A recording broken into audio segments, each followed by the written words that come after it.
this is. And for those of you that aren't, just chill. See, we're going to get down to the other stuff here in a second. But what I'm always trying to get everybody to understand is everything is vibration. So, before we do anything else,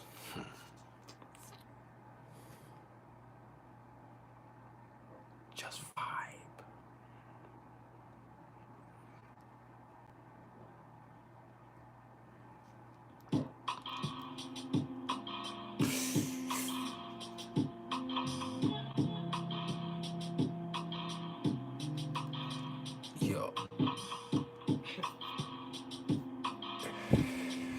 Everything is vibration.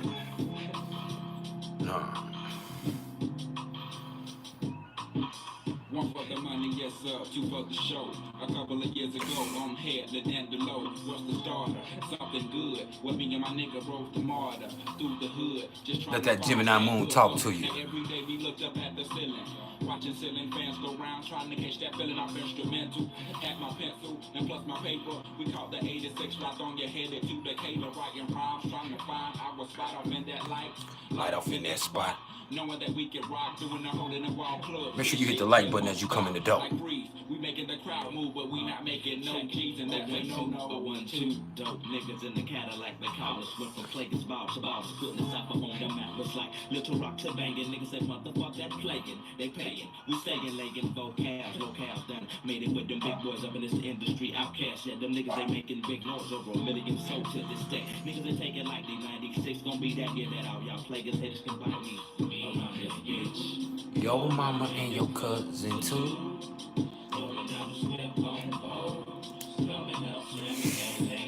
Yeah. Step into a mutable manic episode. And just vibe. Back in the day when I was younger, hunger, looking to fill me belly with that radish. Bullshit, pull shit, off like it was supposed to be pulled. For the chick I was, stone like them white boys. Smoking them white girls before them blunts got chrome. Chunky asses getting dough like Hail Marys. And they looking like Halle Berry, so fine, intertwined. But we ain't sipping wine, we just chilling on the rabbit villain. And the vibe comes first. Freely, me, Lil B, Rick Mona Shook, and my little brother James. Things changing the hood where I live at. Them rats know, mama, I want to sing, but mama, I want to trick. And mama, I'm sucking dicks now. We moving up in the world like elevators. Me and the crew, we pimps like 82. Me and you like Tony. Yeah. Like this, East Point, and we gone. Me and you. Yeah. Welcome to some Gemini Moon vibrational therapy. Let that Gemini Moon talk to you. Me and you.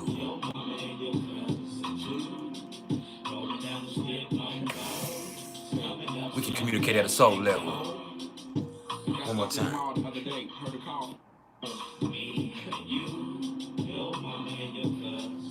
Just vibe.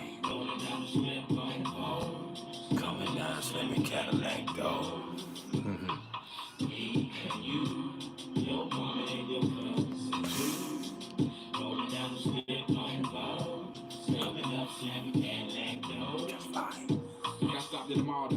Heard a call from the other way that I just came from. Some nigga was saying something, talking about April something. You remember from school? No, not really, but he kept smiling like a clown, facial expression looking silly, and he kept asking me, what kind of car you drive? I know you paid, I know y'all got buku reports from all them songs that y'all done made. And I replied that I've been going through the same thing that he has.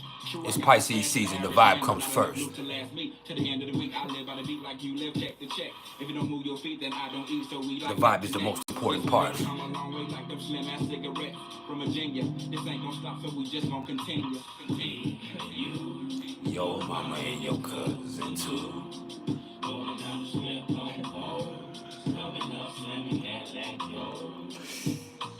Vibe.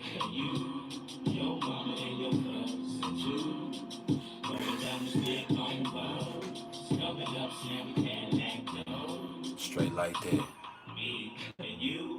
Yo mama and your cousin too. Coming down the strip on Vogue. Yeah.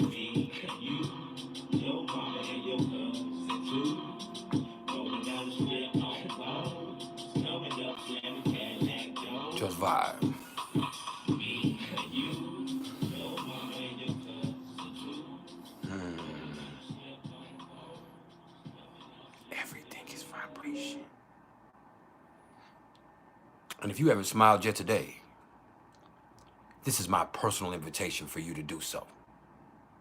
I'm talking like right now. And if you can't find a smile for yourself, please allow me to be the smile on your face. Because at the end of the day, all I am is the smile on your face. All I am is the motherfucking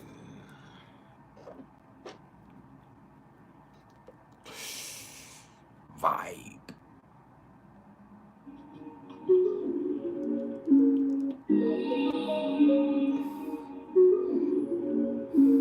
Yeah, let that Gemini moon speak to your soul. Yeah, something out of a fairy tale. The fairest of them all, but you scary still. What I've never seen before is this composure you possess. Always getting coins, but you know that you the shit. Though you always on the fence with me. Gemini woman to switch up the vibe with you. Don't try holding her hand, she probably high five, but nigga try to figure you out. But you kinda Happy birthday, topic changer girl. like attention about how your feelings. I'm a Virgo with trust, that you's an I. The Mercury's fucking with you and I. The purposely flirting with you isn't working. I'm searching to find your person you just hurt. Am I proud? My Gemini. Now is you mine or a mirage? A Gemini's the only sign with double sides. So if she give it to me now, we'll be a menage. One queen, two sides, one me. Side, yo, whole time. You a whole vibe. We gon' both shine. Gemini. Just vibe. One queen, two sides, one me.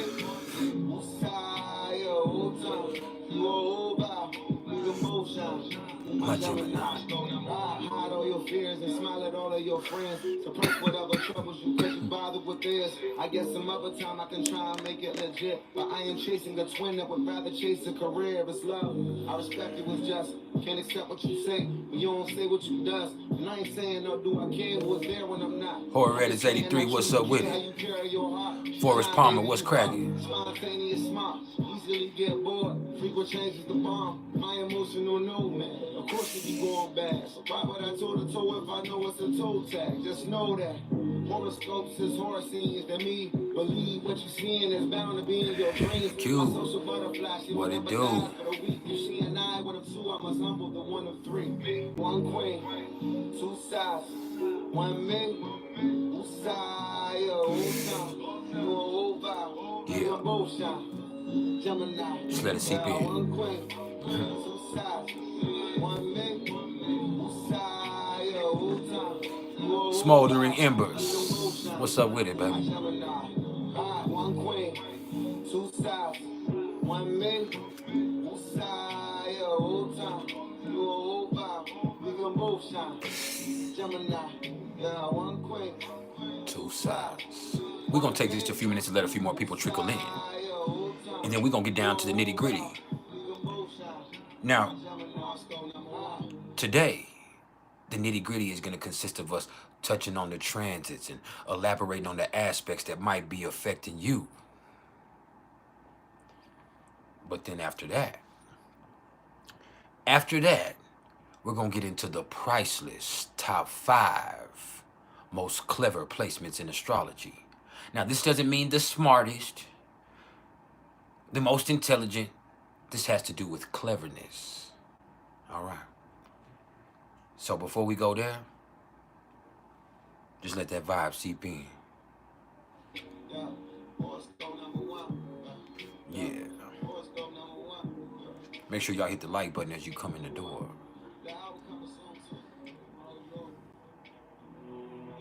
Baby, look at me. Let that Gemini vibe seep in. And I know you ain't no little boy no more, but you always be my baby. It seems like only yesterday I was holding you in my arms. Now look at you now, big one. But I worry about you. I worry about you all the time. Hanging out on the corner all times of night with the cool people. Baby, that ain't nothing but trouble. I always thought you that you could have whatever you dream. Well, I want you to hold on to that dream, baby. Yeah. Hold on to it real tight. Cause the sky's the limit.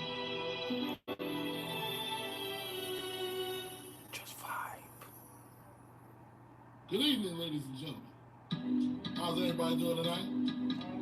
I'd like to welcome to the stage the lyrically acclaimed. I like this young man because when he came out with the phrase, he went from ashy to Master classy. Glenn. I like that.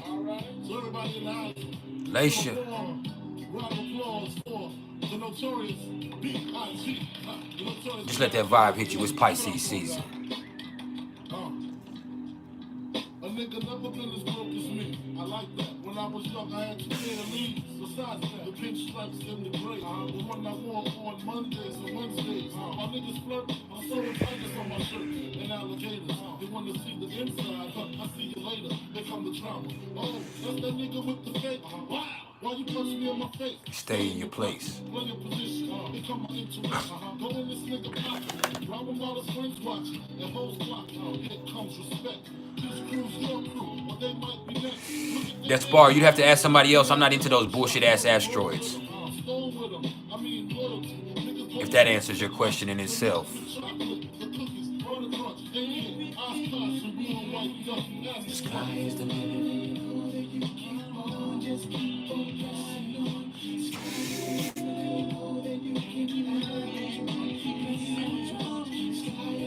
Young Rock.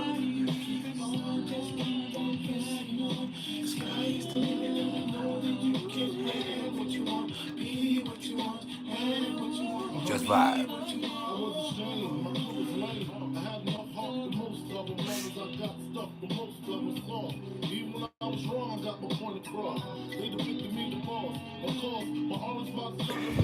Vicious truth, you'd have to ask your mama that question.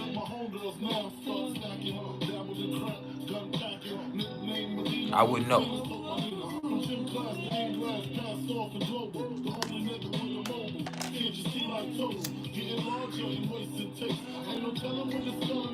Just let that vibe seep in.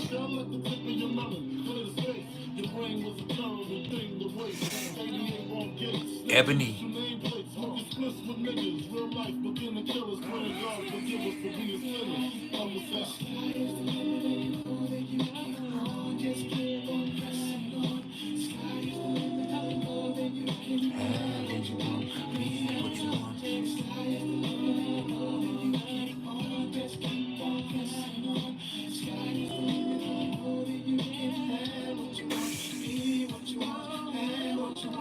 We finna talk about it here in a second.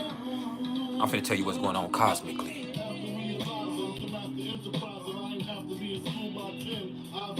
The first and most important part is the vibe.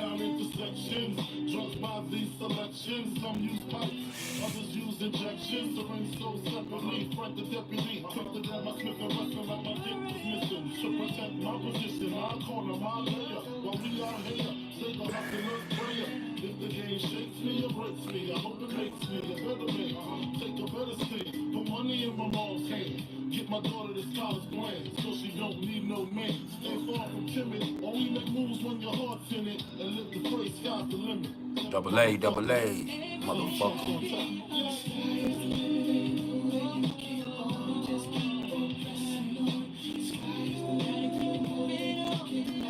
The weather's a little better. We had 3 feet of snow yesterday.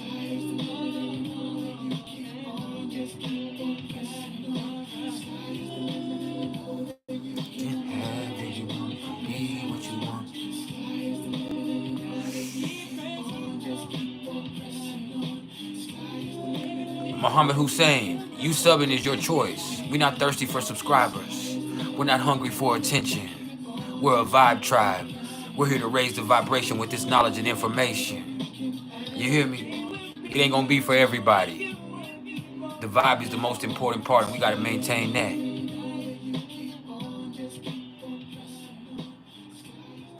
So you're welcome to subscribe, but you have to choose to be a part of this.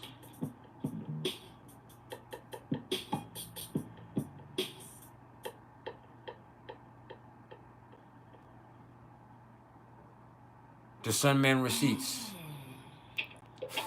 I definitely have knowledge of self. You hear me, God?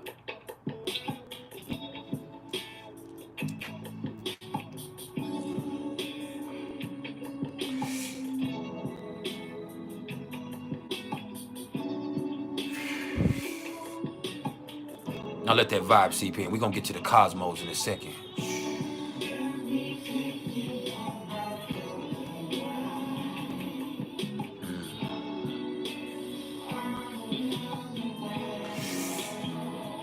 Yeah. What's up, RC Homesteaders? I love you too, fam.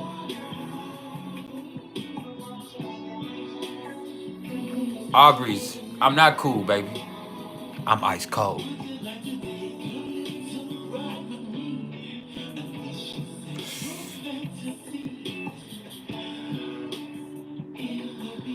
Appreciate it, Drake.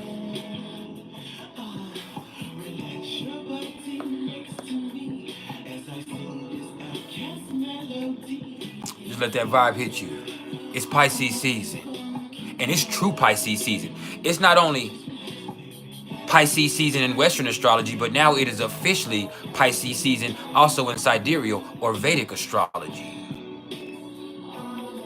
Welcome to Puva Pavardra Nakshatra. Yeah. No, this is Puva Pavardra.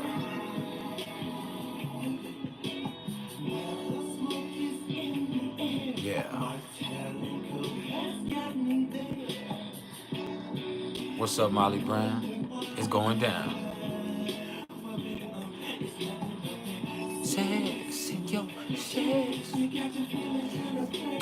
We're gonna talk about the transits. I'm gonna tell you what's going on with the cosmos. I'm gonna give you an energetic forecast. And then after that, we're gonna get into the PrIcElEs top 5 most clever placements in astrology. Yeah.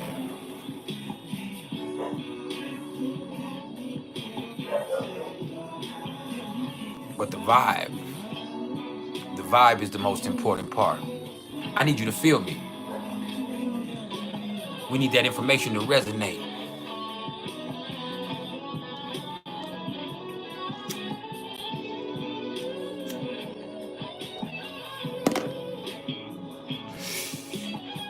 Just vibe, cuz.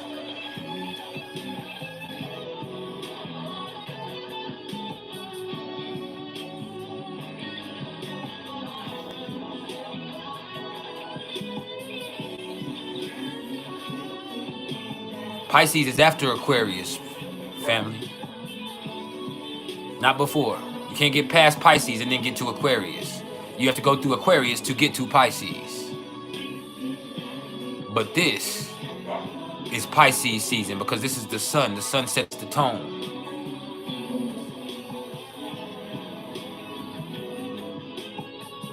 So no, we're in Pisces season, officially Pisces season. It might be the age of Aquarius, but it's Pisces season, westernly and easternly.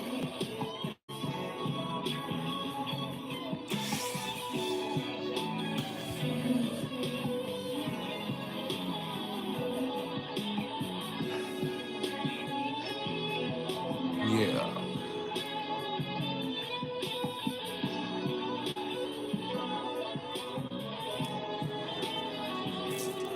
Just let it hit you.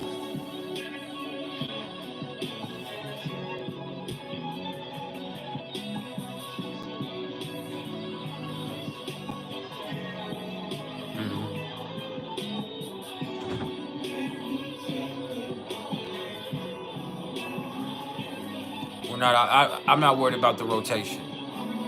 I'm worried about the vibration. You hear me? It ain't about the rotation for me. It's about the vibration, my man.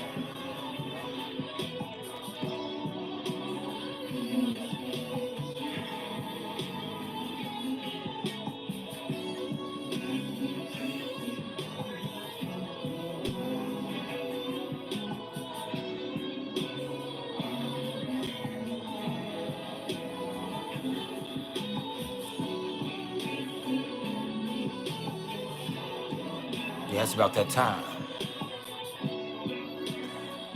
That time for you to open up your ear and let me crawl into your mind. Just one time.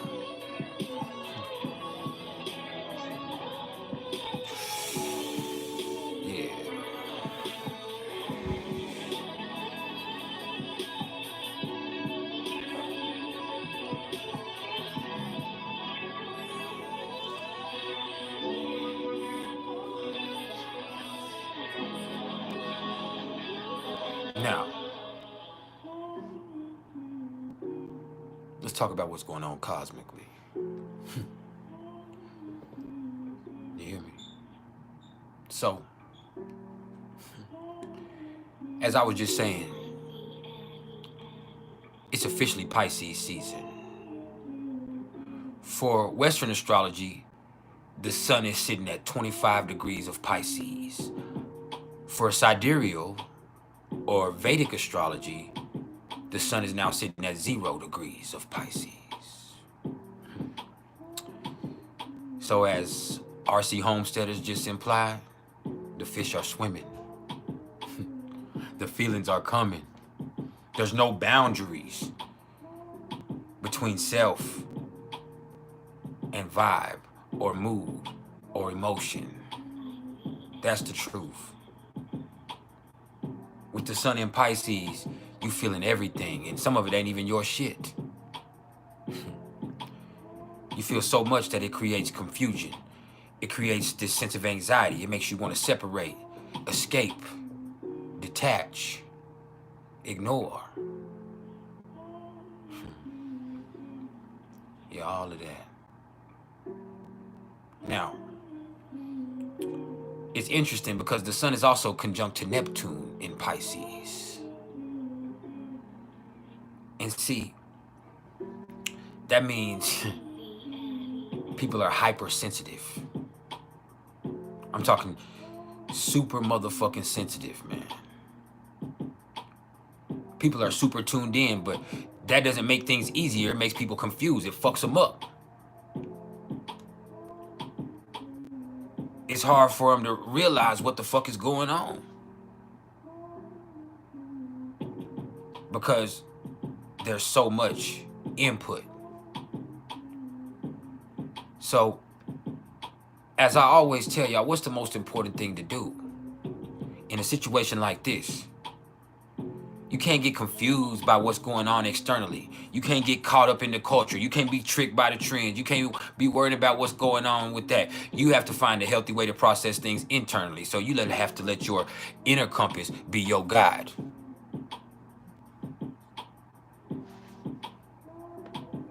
Yeah, you got to let your inner compass be your guide. Because the outside shit is white noise.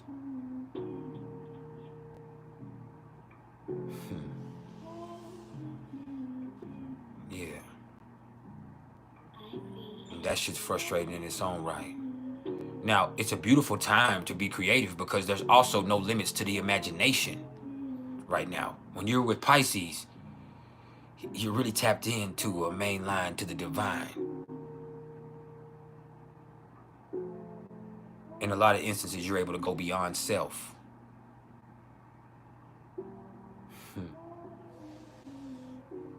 And that makes you question the reality of self. I got you made by Design 13. But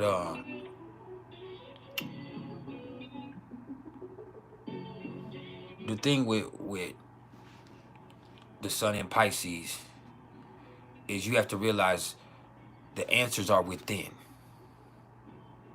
The answers are within. And even if you're not searching for answers, what you need to be doing is creating inspiration. Taking everything that you're feeling and doing something with it. Don't let your imagination create chaos in your life. Use your imagination to create beauty.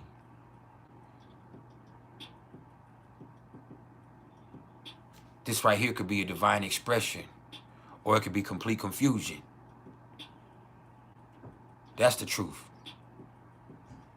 Divine expression or complete confusion. That's what Pisces does for you. You can't allow delusions to control you. That means you have to find some type of way to establish discernment. You have to find discernment within. You have to let your inner compass be your guide.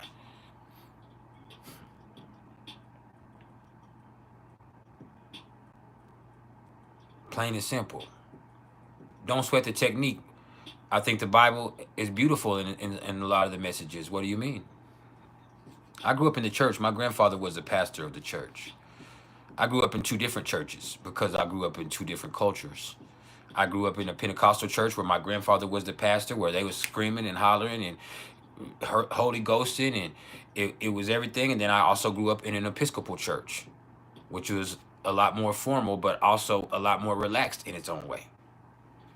You know, it was more about the pageantry, as they would say. Whereas when you're looking at the Pentecostal church, is more about the feeling. And so for me, hold on, y'all. Let me hide this right here. But for me, I have seen the business of church from a very early age. So it made me be a lot more spiritual than religious, because with my grandfather being the pastor of the church, with me seeing how both churches were ran from a very early age, I realized that that is a business. That's a business. It's the business of belief. And that doesn't mean it's a negative thing.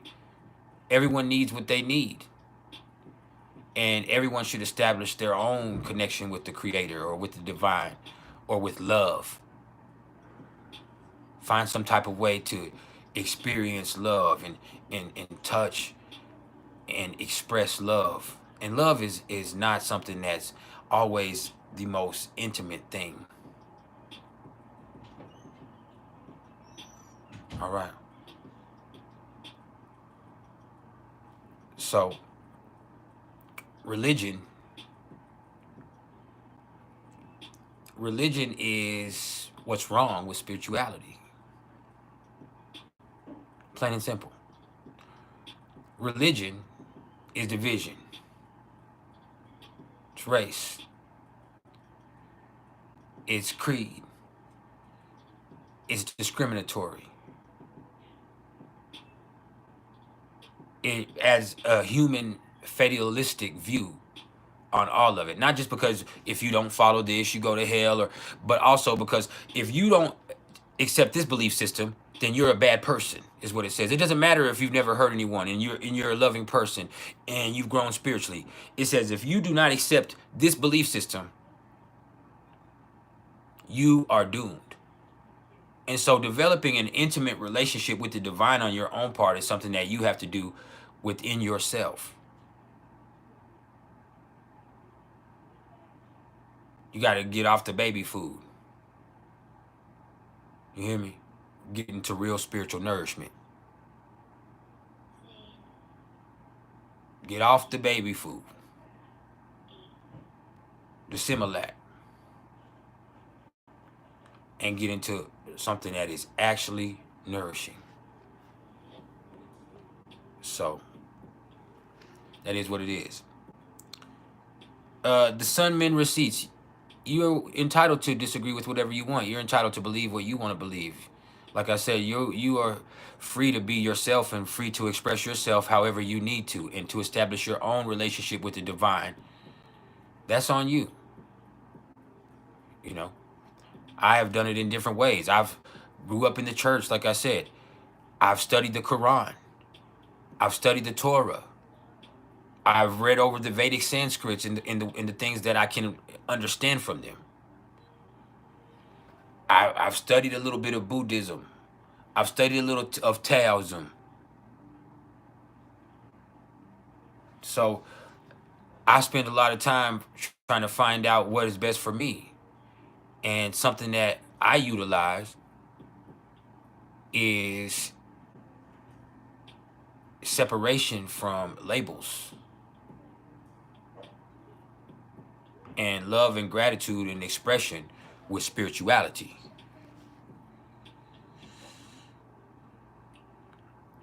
So yes.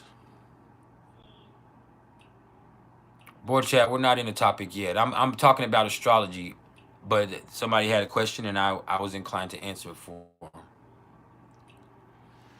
So it is what it is on that. Now,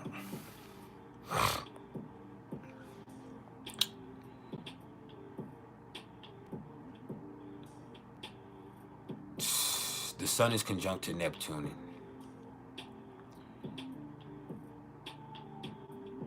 In Western astrology, this is 27 degrees. Well, it's 25 degrees for the sun, 27 degrees for Neptune. In Vedic astrology, it's in Purvabhadra Nakshatra. Yeah. This is the true essence of spirituality.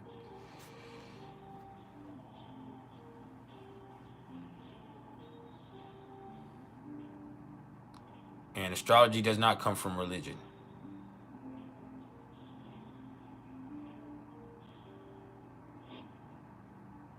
That's the truth. You don't need faith with astrology. Once you understand what's going on and what the energies represent, there's no faith involved because it makes sense to you. You hear me? This is not a religious practice. Astrology is nothing close to a religious practice. It's a tool of self-development, of knowledge. You don't worship the stars. You use this as a tool to develop an understanding of how energy works and how you yourself are just an energetic significance. Astrology is the algorithm of your existence written out in the stars. Every single second that surpasses, every split second even, is a motherfucking expression, a motherfucking energetic significance. This energy is dynamic in its own way. It's creative because it comes from the creator. So more than getting caught up in all the bullshit, use this as a tool to understand how things work, how to develop yourself, how to realize how you came to be the way that you are and how you can best utilize the skills that you have. I don't think you heard me though. Oh, man. It's Friday, but we're in that 8 vibration. So when you're in that 8 vibration, sometimes you can encounter people that hate vibration because they got a fake vibration. It'll be all right.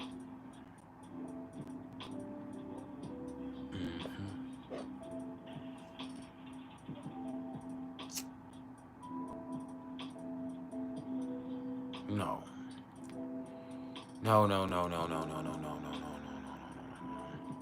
It doesn't come from religion. No. It comes from charting the seasons and paying attention and calculations. It learned how to calculate and correlate and chart how things worked out and see how the influences have over years and years and years proven to be what they are. So no, I'm sorry. I can't agree with you. But you want to argue, let me help you out. You should go start your channel. River Rat, I love you too. Now, that's funny that your name is River Rat. One time I was riding to school on my bike and a whole bunch of river rats or nutria rats started attacking my bike. I was so scared. I was riding so fast, the motherfucking nutria rats was on me. I said, I just want to get away from here. I'm never riding my bike on the river walk again.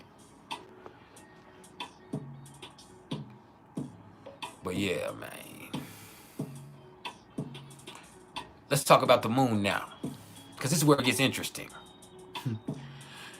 The moon is now sitting at 9 degrees of Gemini. So a lot of us going to be feeling all over the place. I'm talking all over the place. Your mind might even be racing. You might be talking your way around feelings because your feelings are moving so quickly and changing so quickly, it's hard to pin one down to explain it. You hear me? This is the moon in Gemini. This is the most versatile expression of emotion. But it's erratic. It's electric and effervescent. What you know about that? Yeah.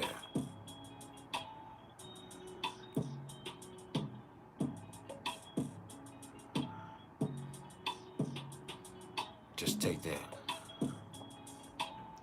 And let me tell you, what's interesting is the moon is sextile to Mercury in Aries while square to Saturn in Pisces. So this tells us over this next 3 or 4 hours, you got to be careful because your energy can get scattered. You can get confused about what the purpose is. But if you move quickly, you think quickly, oh man, you could get into some really cool, clever expressions. You could get into some fun, maybe even some mischief. That's the truth. With the moon sextile to Mercury, and this being the moon in Gemini, sextile to Mercury in Aries, this is a very impulsive expression of energy, and it's quick. It's quick. Some shit can happen quick. You can fly out the handle and say some shit real fast, and you might not even mean it. It was just a thought. But people are gonna be quick on their toes, and there also could be some car accidents over the next few hours because people are moving too fast, not paying attention. That's the truth. But yeah, with the moon in Gemini sextile to Mercury in Aries, it's really a interesting and fun energy. The sextile of that is really fun, and it's very quick. If you want to get things done quickly, if you're thinking quickly and you're staying on your toes, then it's gonna be a great next few hours for you. If you're, as long as you don't get bored. But if you get bored, an idle mind allows fears and nervousness to set in, and that's where you see the moon square Saturn right there. This Pisces and Gemini. So that's where the emotions in the mind get to do its motherfucking dance that isn't always so healthy. And you get some nervousness, and you get people that want to escape, and so motherfuckers might be wanting to get high. So that's the truth too. So be careful with that in its own right. Yeah.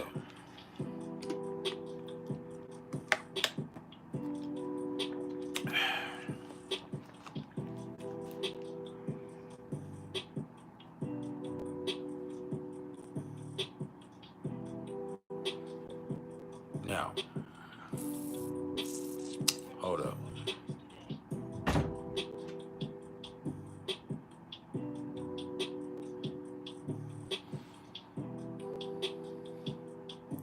Watkins Cat House, I believe it. I definitely believe it.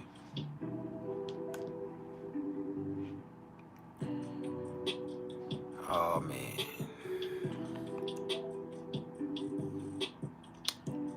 Let's get back to it. With the moon sextile to Mercury in Aries, stay busy, get some things done quickly. Have some fucking fun. Get active. Because your first thought on the subject is your best thought. And so, with your feelings moving so quickly also and changing so quickly, if you feel something, you need to do something with that real quick. Put that to mix and then move on to the next thing as quickly as possible. Now, with the moon square to Saturn, that means also over the next few hours, you got to be careful because if you let yourself get bored, an idle mind breeds trouble. So you start to let a lot of that bullshit sink in or seep in with it being Pisces. And when that starts to seep in, that ends up in a mutable manic episode. You hear me? So be careful with that. A mutable manic episode. Now, let's get back to the other stuff.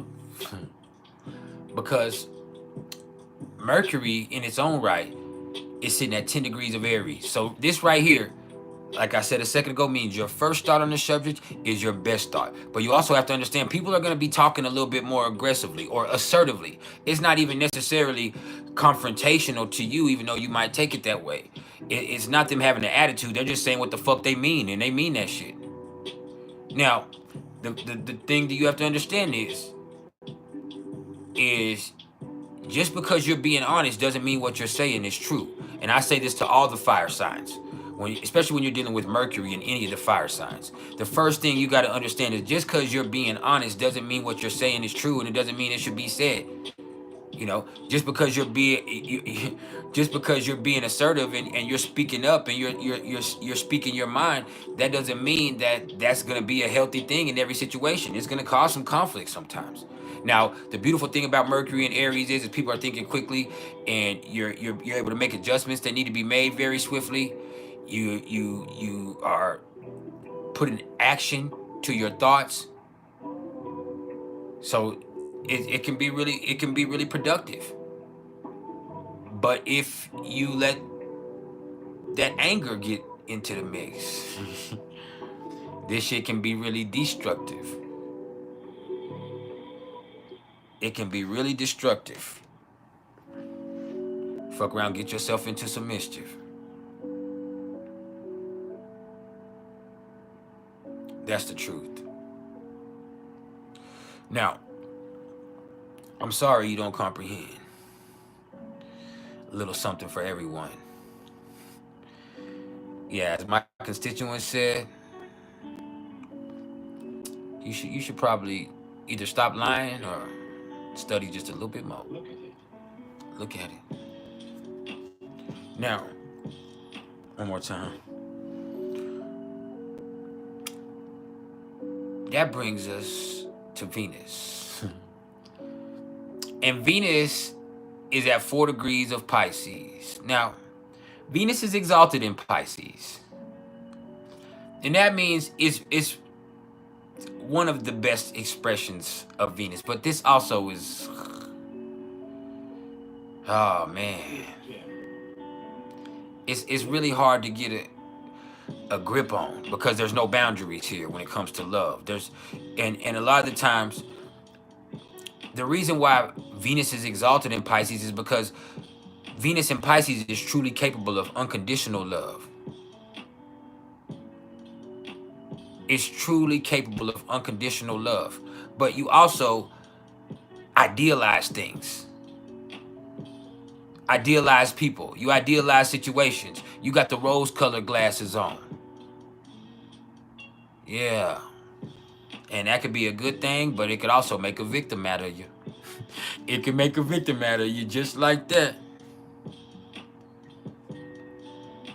And so,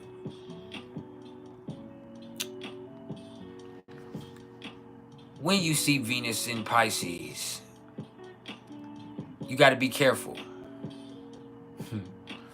You got to get creative.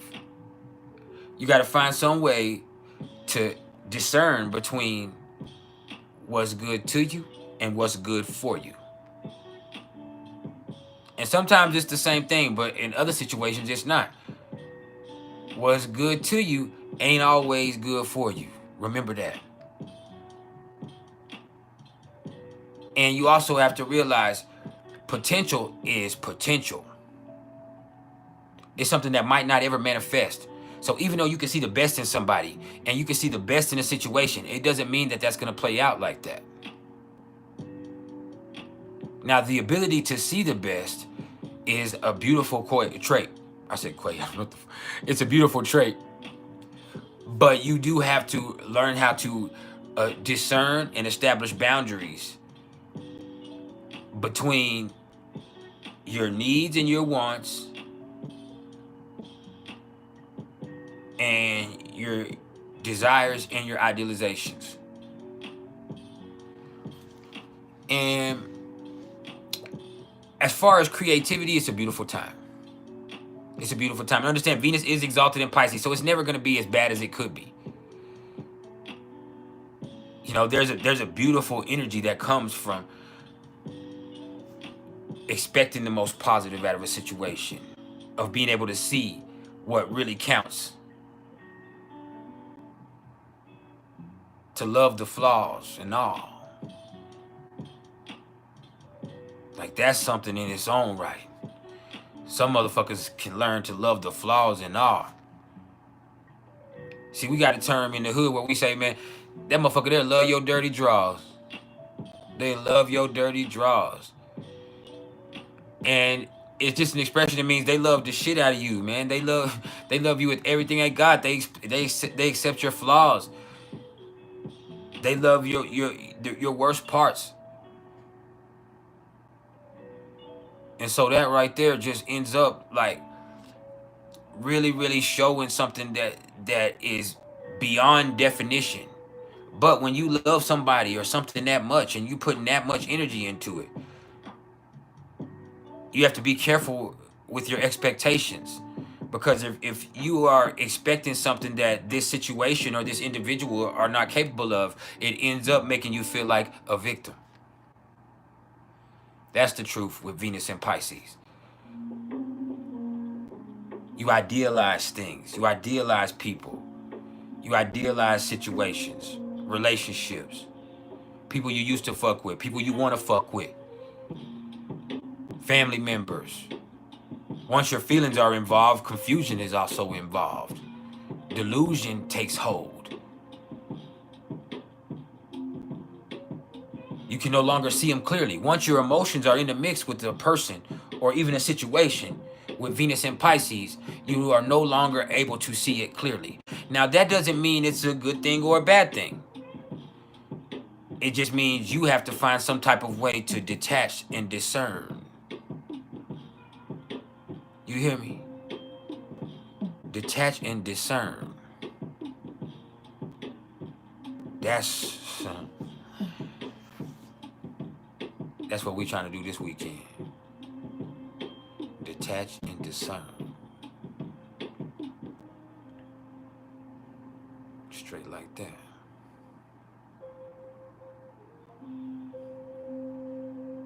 See, with Venus and Pisces, you love it for what it is. But what it is might not even be something that's real.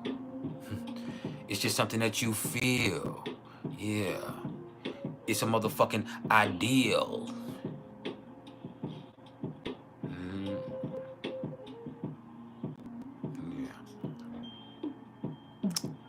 Saturn is also in Pisces, so we also on some sink or swim shit. But me, I got gills. I'm talking skills. Yeah, it's about the vibe.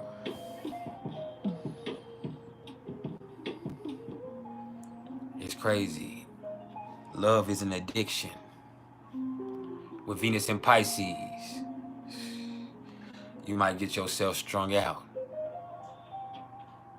End up laying somewhere, needling your arm with your tongue out. Yeah, do you hear me? Tori94, thank you.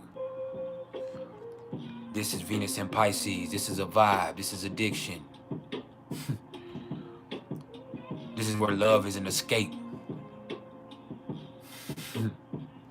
Yeah. But you might get your bubble bursted.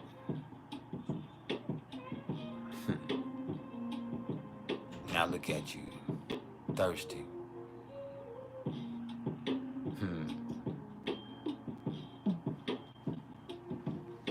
Love.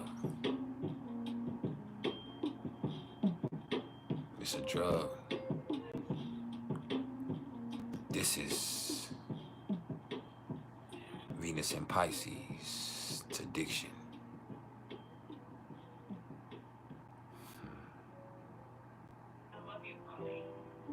Now,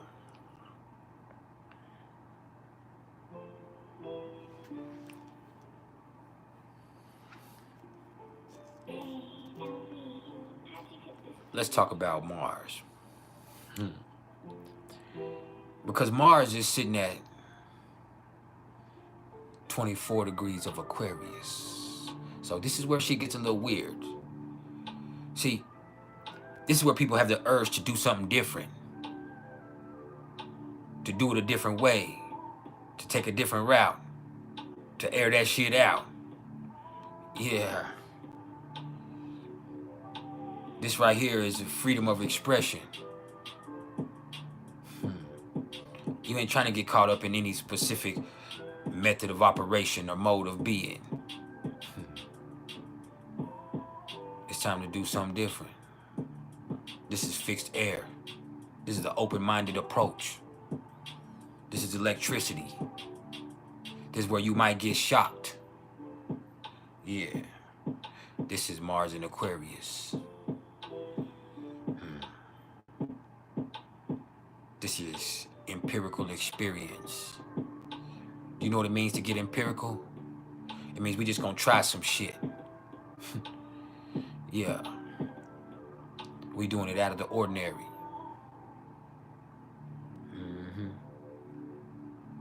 Who knows? We might hit on a winning method. We might switch some shit up. Yeah. That's what it is.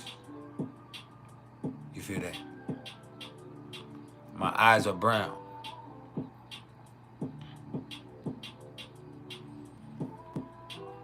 You'll be all right. Open your soul. Open your soul. Now,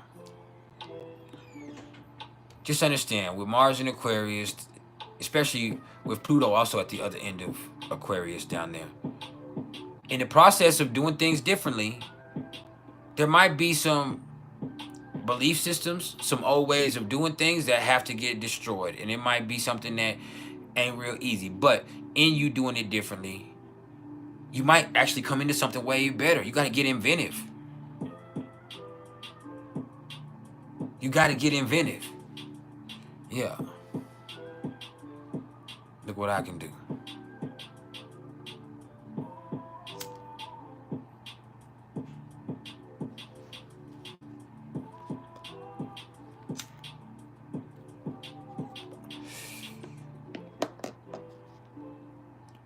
Make sure y'all hit that fucking like button. While you here playing around and trolling and begging for attention in your own right, scroll up a little bit and hit that motherfucking like button. Or shut the fuck up. Now this is priceless knowledge of self. For those of you that are asking what the name of the channel is, it's priceless knowledge of self. Mi amo es Rodrigo. You hear me? And you gotta roll your R's. Rodrigo. Or you ain't gonna be vibrating correctly and it won't be me. You'll just be looking for Rodrigo.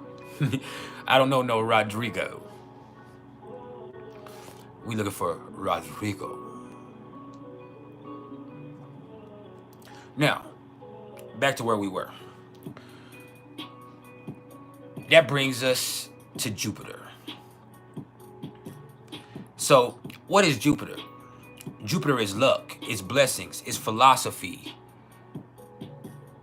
it's positivity, it's theology, it's spirituality, it's where it's good at.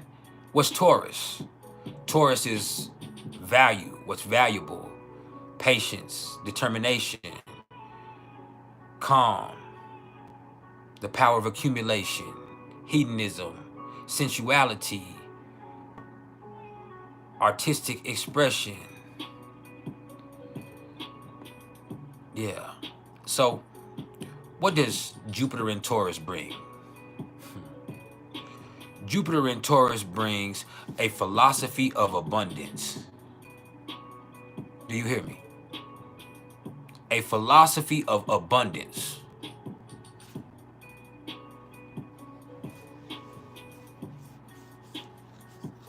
And so, a philosophy of abundance can mean a lot of different things. See, it can make people want more. It can make them get greedy. It can make some people more patient. You could have some people that are really getting into the power of accumulation. They know how to take their time and let it build and enjoy the whole process. Then you have some people that are getting stuck. They're getting fat full, gluttonous. Yeah, you got to be careful. Jupiter in Taurus will have you sitting fat down south. You will be indulging. Yeah. Now, the beautiful thing is this also bless you with patience. It allows you time to calm down and work things out slowly but surely. Jupiter's sextile to Saturn is really what's been saving us for the last 3 or 4 months. I know it's what's been saving me. Is Jupiter there in Taurus calming down all that extra emotion with Saturn in Pisces. Jupiter in Taurus kind of letting you take your time with the situation and process things in the best way that you can. Even if it's at a snail's pace. Yeah.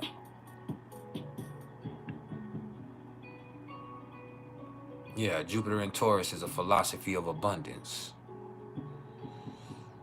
Am I making myself abundantly clear?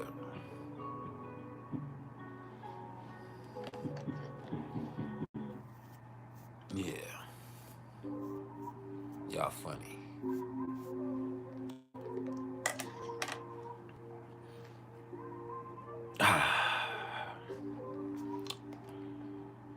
So, what's Saturn in Pisces? Saturn in Pisces, this is you learning how to emotionally mature. And that involves processing those things in a healthy way. And so what does that mean for a lot of us? That means dealing with fear, dealing with resentment, dealing with addictive behaviors, addicted with escapist tendencies, avoidance behaviors, ignorance. Yeah, that shit is not bliss. It's death. Yeah. Saturn in Pisces is karma. I tried to say it wasn't, but it is karma. But you have to understand, as I told you last time, karma is not consequence. Karma is just a natural evolution of energy. Your karma is not coming to get you. There's so many horrible people out there that are so exploitive and abusive and dirty that are profiting and prospering, and ain't nothing bad happening to them, and their kids are fine, and they're still profiting. So it's not like everybody's karma is just coming to get them. Karma is not consequence. Karma is the natural evolution of energy. So what the fuck do I mean by that? That means Saturn in Pisces represents unresolved shit, unresolved emotions, unresolved fears, unresolved resentment, unresolved addictions, unresolved bullshit. And so now it's bubbling up to the surface. It's came back around again. And it's not because life is out to get you or it's a consequence of something that you've done. It's something that you've left undone. It's the shit that you've ignored. It's the shit that you've avoided. It's the shit that you've been trying to escape. It's right there on your ass right now. It's right there on your ass right now. It's just, hey, man, it's time to deal with this shit. Whatever it is, it's time to deal with it. That's the truth. You got to learn how to process things. Life is not happening to you. You are not a victim of circumstance. This is not the consequences of your behavior. It's just the shit that you haven't taken care of. It's unresolved material. It's the next step in your emotional maturity. Do you hear me? Shit happens in life. You got to learn how to process it. That's plain and simple. Shit happens in life. You got to learn how to process it. You ain't going to always have coping mechanisms and crutches. You can't always ignore shit or avoid shit. You got to find your faith. You got to deal with shit discernibly, because sometimes it's not even anything to be worried about. Sometimes it's just bullshit, it's delusions or fear, but you got to deal with it in order to find out. You got to really be able to face it. Sometimes you've been having a hateful feeling towards somebody that don't even think about your ass, or they love the shit out of you, and you think they fucking can't stand you. You think y'all had a problem. It's something that's stopped you in businesses. It's something that stopped you in your personal interactions with them. There's people that you know that you, but it turns out there was nothing between y'all. But you never know unless you face that. With me, I've been worried about my health for a whole year, but I don't want to take my ass back to the doctor. I went last year, but I don't want to take my ass back to the doctor because I'm scared of diagnoses. But the only way for me to find out what's going on, and the only way to do it, is to go see. You see, it's some simple shit. I spend every day suffering because I don't want to know. I'm trying to avoid something. And I could go and they can tell me, oh, it's something very simple. It's not even what you think. Or they could tell me it is something real, but that's still something I have to deal with. That's still something I have to deal with. There's other situations with people that they might have addictions, and guess what? This time they got that fentanyl pill and they fucking dead. It's that easy to happen to any of us. That one time you snorted the line and it wasn't motherfucking cocaine. It was fentanyl.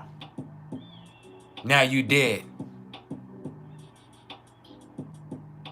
It's that one time you went to go get some dope and you got jammed up by the police, and now your ass got a case, or you locked up and you can't do drugs.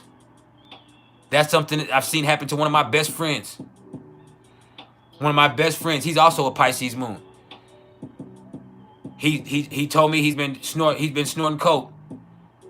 Him and his wife. He actually ended up getting his wife on coke. And they've been snorting powder, and they're riding around doing their thing. They end up getting jammed up going across state lines with powder and pills. And she works at a doctor's office. So now she done lost her job, and they done got a federal case. A fucking federal case. Just trying to get high.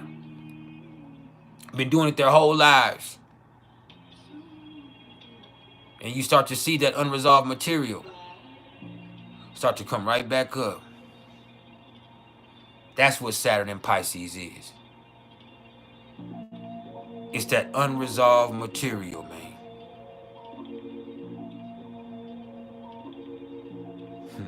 That unresolved material has way too much of an influence over your present moment and your projections of the future. People done really started to get more involved with other people, and it's because they can't deal with themselves by themselves. People do not know how to be by themselves because it's scary. People are prompted to get more and more involved with society and groups. Why? Because of that fear, or because, which is a fear of isolation, or because of a complete lack of faith in life all the way around. And you got to be able to find that shit again.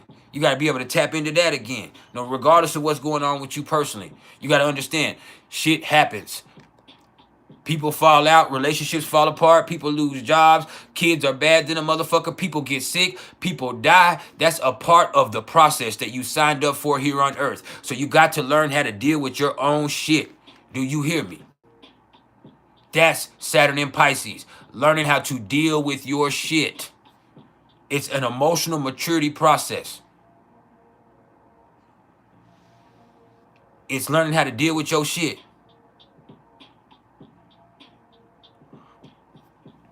That's plain and simple. I don't know why we would be talking about an Aquarius moon, Maddening Monk. There's nothing going on with Aquarius moon right now. So the moon is not in Aquarius. I have no reason to talk about Aquarius moon. But yeah, with Saturn in Pisces, you just got to deal with your shit. You got to realize that you're not a victim of circumstance. Life is not happening to you. You're just a part of a process. You got to be able to discern what's your shit to deal with and what's not your shit to deal with also. What's worth stressing about, what's not worth stressing about. Like, but the only way to do it is to deal with it. Plain and simple.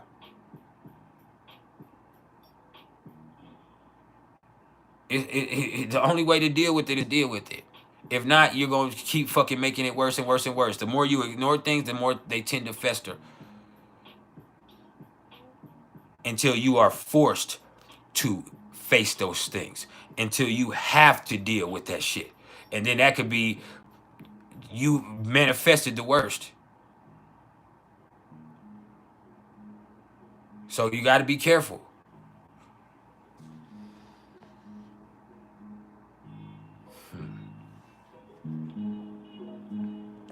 You got to be careful. Now, that brings us to Uranus. Uranus is in Taurus. Uranus is at 20 degrees of Taurus. And we've talked about this time and time again because this is really a transit as far as Uranus being in Taurus that lasts 7 years. And so we've been in this for like 5 years, 4.5 years. Since the initial onset, or really right before COVID-19 hit.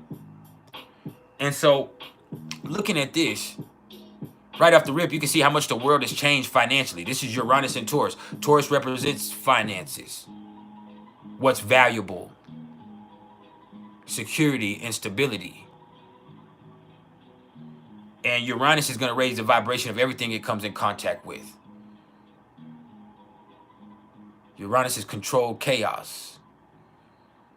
It's the highest search for freedom. It's electricity. So when Uranus comes in contact with that Taurus energy, it becomes frustrated. Uranus is actually in its worst expression in Taurus. It's one of the most frustrated expressions because Taurus is trying to seek stabilities. Taurus is trying to be calm. Taurus is trying to cool things off. Taurus is trying to establish stability. Well, you're not going to be able to get stable footing. Uranus ain't going to let you do this. But Uranus being in Taurus does offer you a lot of unique opportunities for you to make money, for you to prosper. Like there's so many different ways to make money out here. And I'm not going to go through the whole spectrum, but I mean, just look at it. Whether it's some type of social media platform, whether it's you doing DoorDash or some delivery service, whether it's you doing some type of expressive thing, whatever that is. There's so many unique ways to make money now. Now, the problem is you can't get stuck in one of those. You have to be adaptable in your hustle because that could end up being something that's not going to make you any money. And then all of a sudden it could blow up. All of a sudden it could blow up. And you can even see while people are talking about the drug business, even the nature of the drug business has changed. The nature of the hustle all the way around has changed. You have scamming now that is one of the biggest hustles illegally. People scanning cards and people scamming people.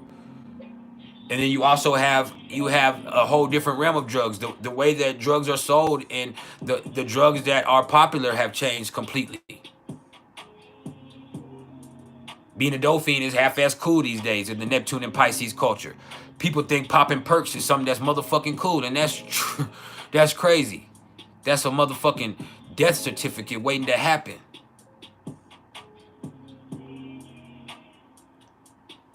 But yeah, the fact of the matter is that shit right there has changed the nature of everything. Uranus being in Taurus changes the things that are valuable.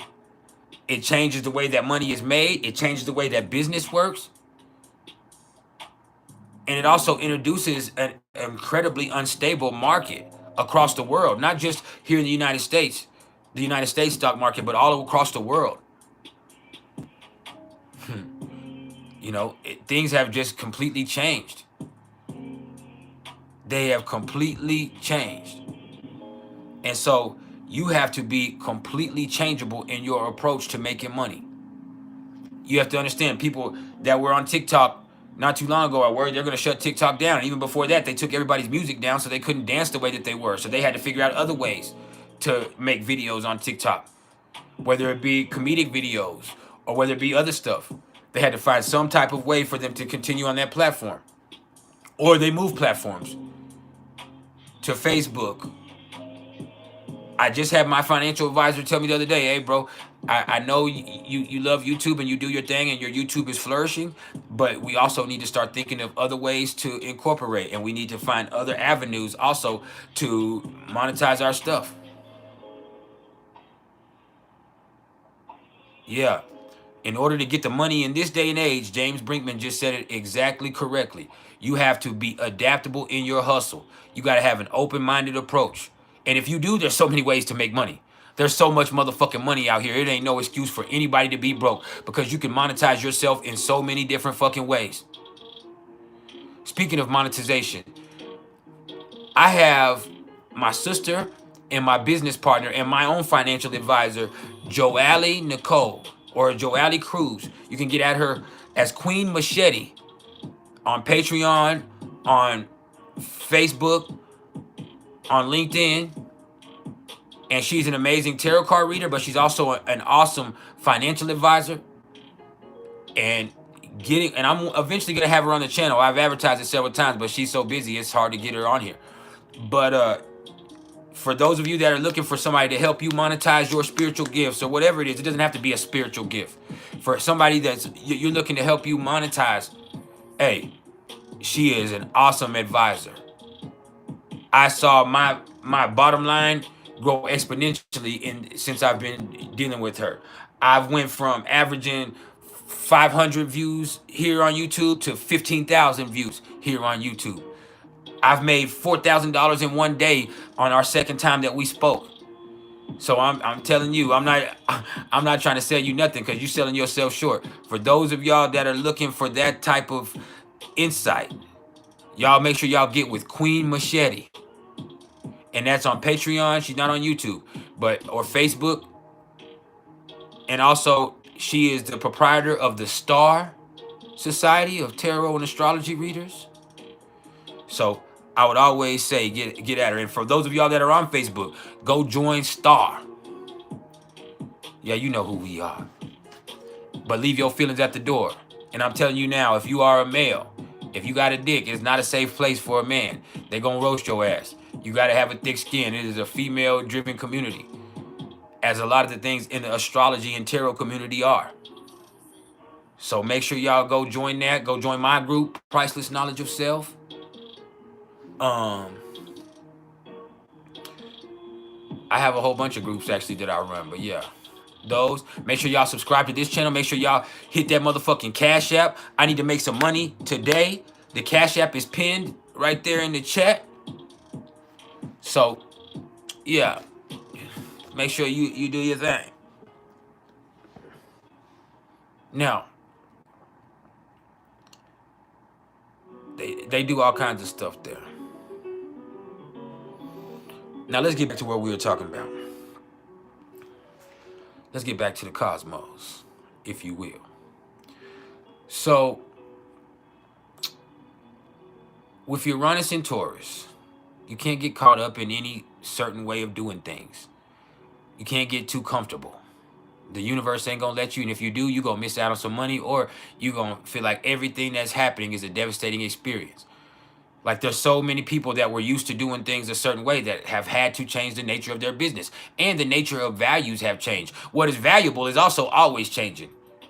Like, because all of a sudden they'll come up with some shit that is trending, and that shit will become wildly popular. That shit will be valuable like a motherfucker. And I'm not just talking about like Stanley Cups. I'm talking about all kinds of stuff.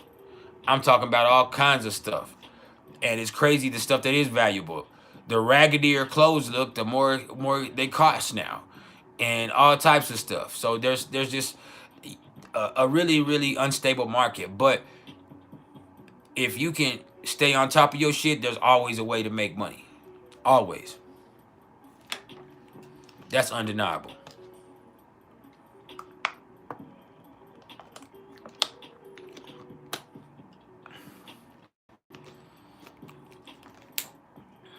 Now, that brings us to Neptune.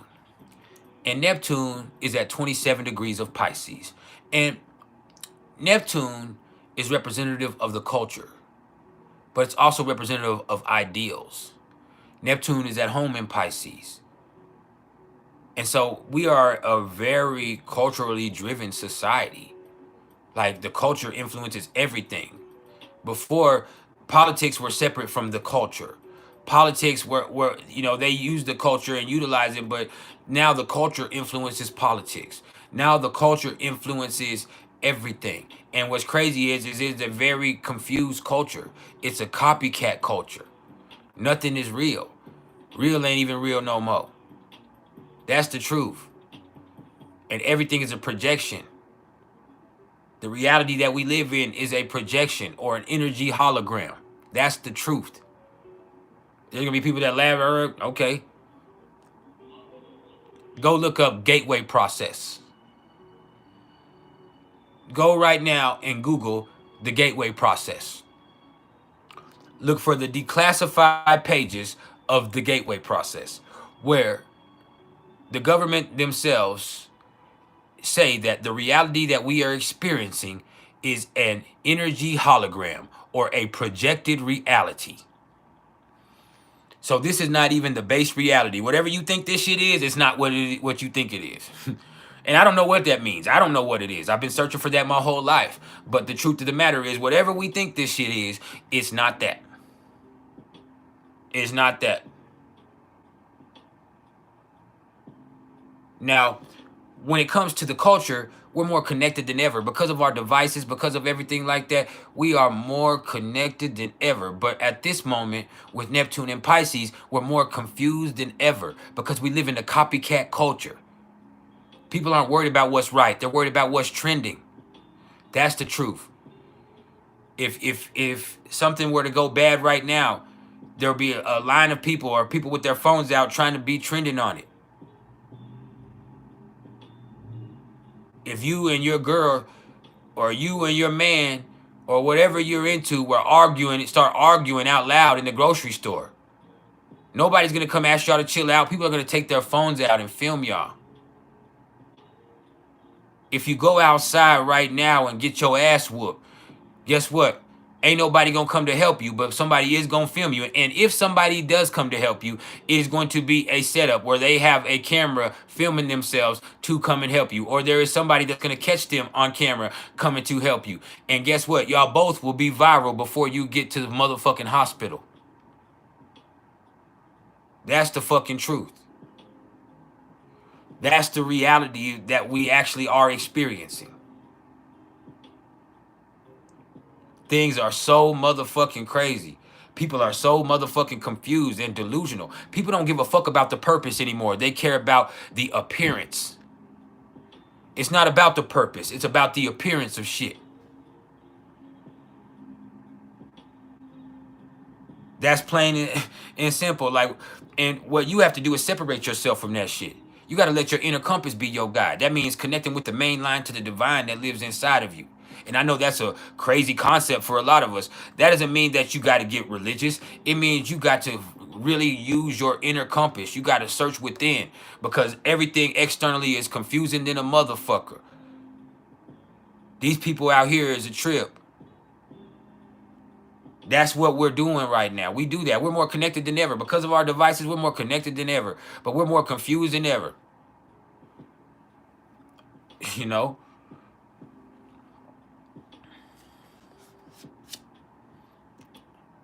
If you don't like something, say you come on here and you don't like me, and it could happen to you, and you say something out of line to me, it's going to be 6 or 7 people that either, well, really here it's just a positive space, so they'll block you.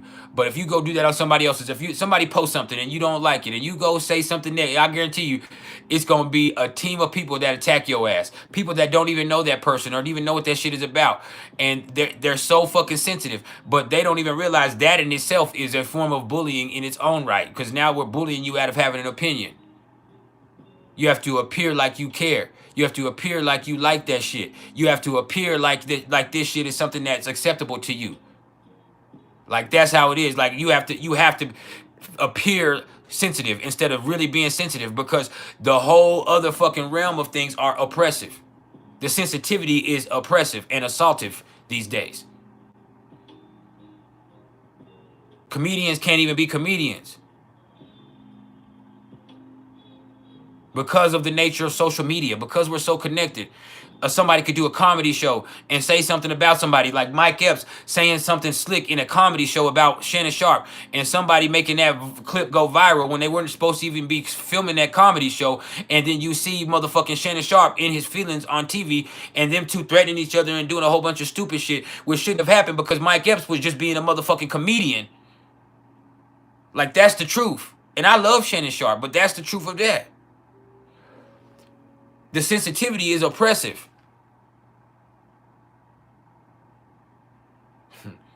And that's crazy. People forget about what the purpose is behind things. Even with the LGBTQ community, a lot of the times people get so caught up in the labels that they forget about the purpose, that they want motherfuckers to be free. The whole point is to be free, to be whoever you want to be.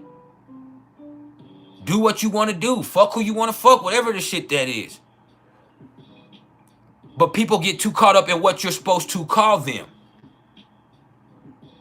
That's the truth.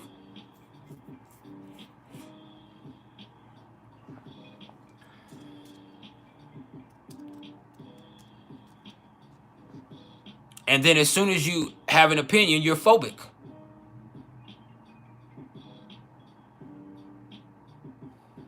And I understand it. The truth is, man, we all just need to learn how to love each other and really express unconditional love. But instead, we're caught up in the appearance of things. The hypersensitivity is keeping us from the unconditional love. That's the truth.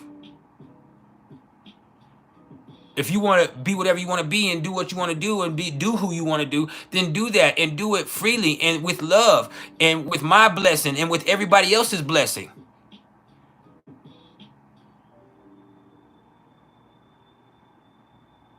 But instead, you want to get caught up and called something. You want to be a part of a movement without knowing the purpose.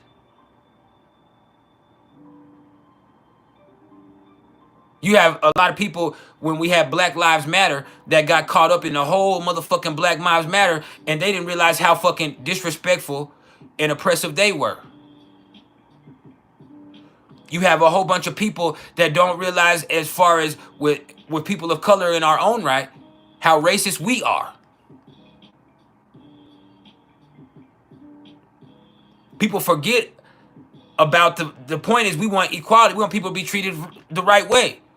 But instead, now instead, I want to get you back for what you did to me. It's no longer about freedom. It's no longer about what your ancestors and your people were fighting for. Now it's about getting you back.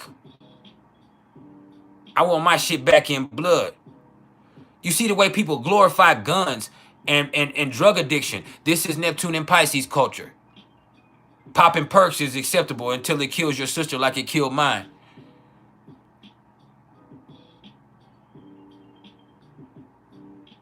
That's crazy. Psychedelics. People have turned mushrooms, which could really be an awesome tool that helps a lot of people, into something that's a motherfucking joke again. That's a whole nother addiction now. When it used to be something that was healing in its experience. Spirituality has become a fad. Even in the realms of the metaphysical topics and things like astrology and numerology, then you have people that want to create divisions in that. They want labels within that. Everything is about the label. It's not about the knowledge of self or the tools of development. It's are you Placidus or are you whole sign or equal house? I mean equal sign, whole house or equal sign, or are you Koch? Are you Vedic or are you Western? Do you do Vedic numerology or private yoga? Like that's how it is. That's how it is, and it's a fucking trip, man. That shit is a trip. People are so caught up in the label that people forget about what it's supposed to be. That's Neptune and Pisces culture. And the problem is, real ain't even real no more. Real ain't even real no more. The sensitivity has created confusion. There's a lot of stuff, man. People talk about how feminine men are these days. A lot of men. People talk about how masculine, but it's not masculine that females are. Because a lot of people have this misconception that aggression is masculinity. And we'll get to that when Neptune gets into Aries. But aggression is not masculinity. Assertion is.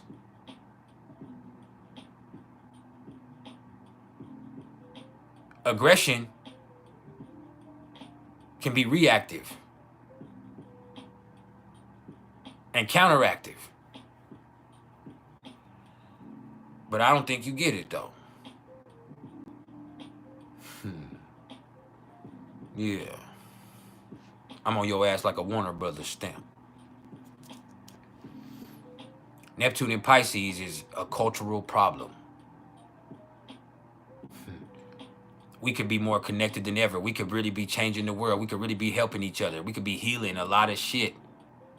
But instead, we've let our imagination create bullshit. You can't just be somebody who's different. You can't be somebody who's, you know, in a space. You got to be a motherfucking indigo child.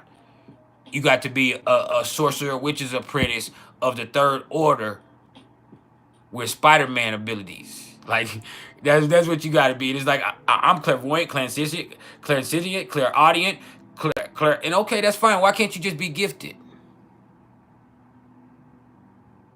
Or why can't you just have mental illness?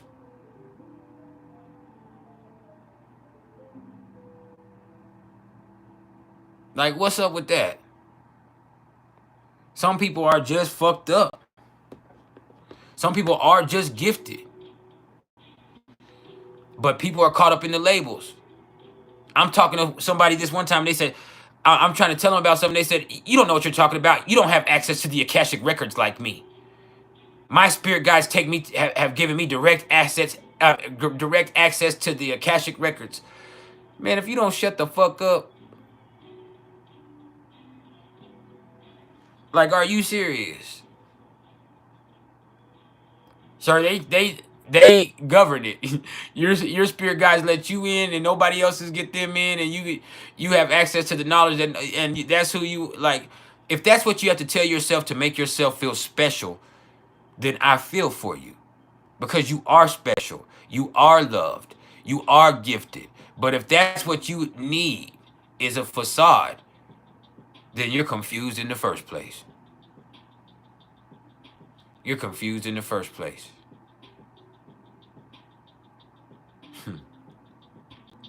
The ways of heaven are not to be known to the ways of man. That's the truth. The ways of heaven are not to be known to the ways of man. You ain't got it.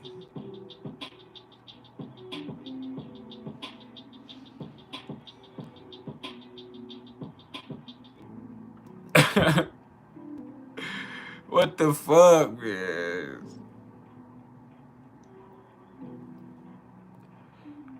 But yeah, that's the truth, man. Neptune and Pisces got us confused like a motherfucker. Like, spirituality is a motherfucking fad. Astrology and numerology and crystals and witchcraft and practitioners and tarot and Reiki and Myers-Briggs personality types, those are now fads that create more labels. You see groups on Facebook that do nothing but discriminate towards certain signs. If you go, the first thing they're gonna do is start roasting your shit. And you come in my group, we gonna roast your shit. If you come in my group, we gonna roast your shit. But also, the truth of the matter is, like, people are so caught up in labels, and it just creates more and more division. The more connected we are, the more division there is between us. And that shit's crazy. Because more and more labels are created. More and more falsehoods are followed. More and more facades are fed into. More and more fallacies are fucked with. And so people are delusional about what it is. Not only do they not know who they are, they don't know what the fuck they're trying to accomplish. They just know that they want this title. They want this label.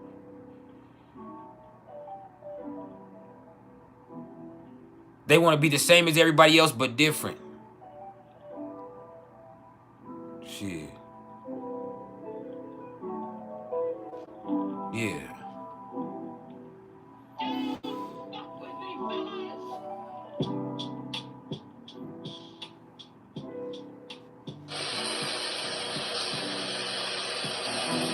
What the fuck?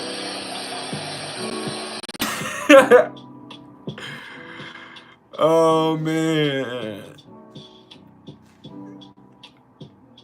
Them DMs be a trip. But, what the fuck? But,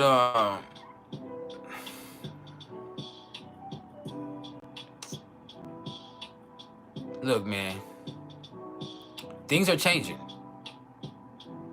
Things are definitely changing because Pluto is at 1 degree of Aquarius. So, through the technology that we have, in the same way that we're so connected and we're so confused, through that technology that we have, we actually are going to start to realize over this next 20 years the power of the people. We've already started realizing it. But that makes it take on a radical and rather destructive approach right now. People's opinions are so influential and so powerful because once a certain amount of people have an opinion about something and they have decided that they want to change something, oh, they can change it now. The power of the people is stronger than ever. But right now, it's going to be radical and rebellious. Even revolutionary. That's the truth of that. Even revolutionary. So the thing with that is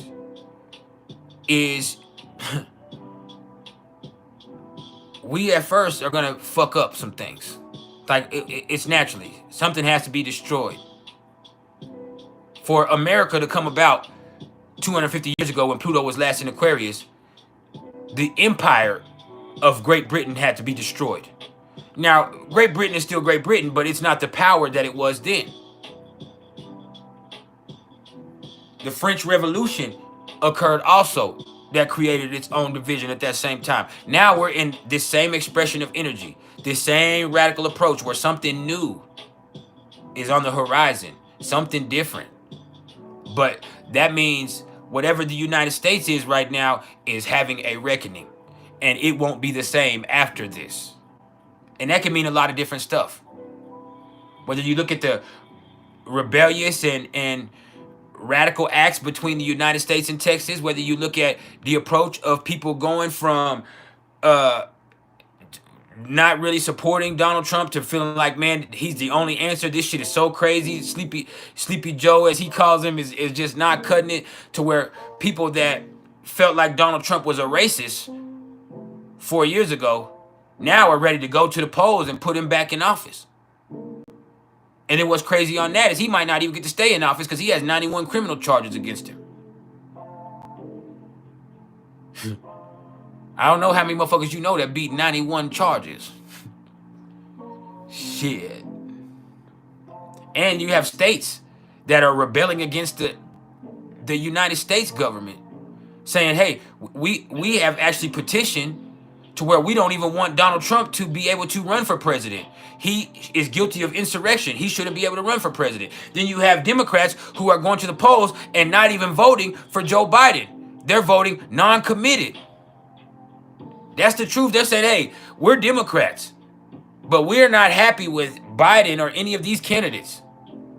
We need something else. You got to give us something else.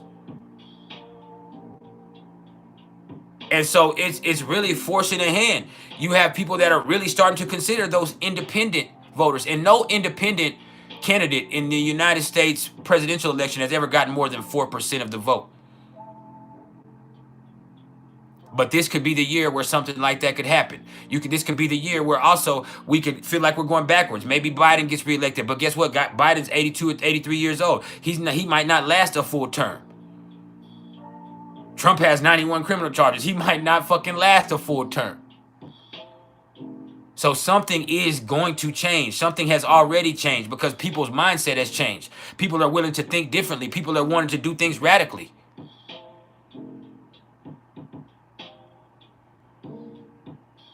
They're doing things radically.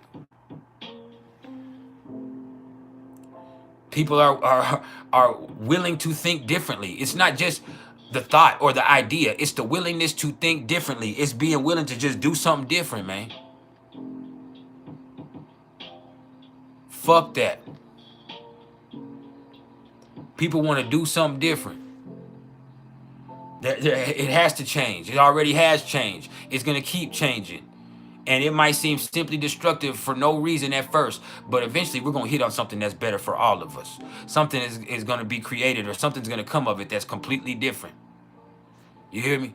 Like there has to be something different that happens out of that interaction with Israel and Palestine. Whether it comes to a war, or whether it comes to some type of resolution, there is going to have to be some type of zone there where both of those people can live there and interact there without it being militarized. There has to be something that's made out of Russia and Ukraine. Russia has completely destroyed the Ukraine. Ukrainian people are still alive and they're still fighting, but Russia has really destroyed the whole support system and the whole structural system of the Ukrainian government and their economy, to where eventually NATO has to step in. Eventually, somebody has to come to some resolution.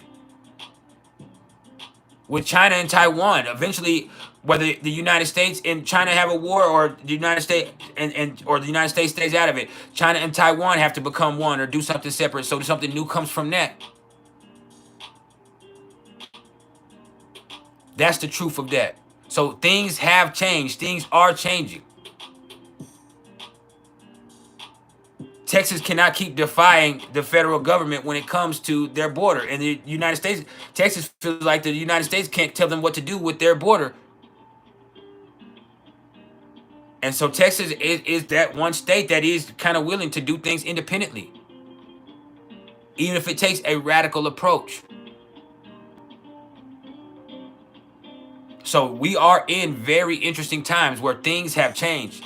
The whole infrastructure has changed. The way that the world works is changing.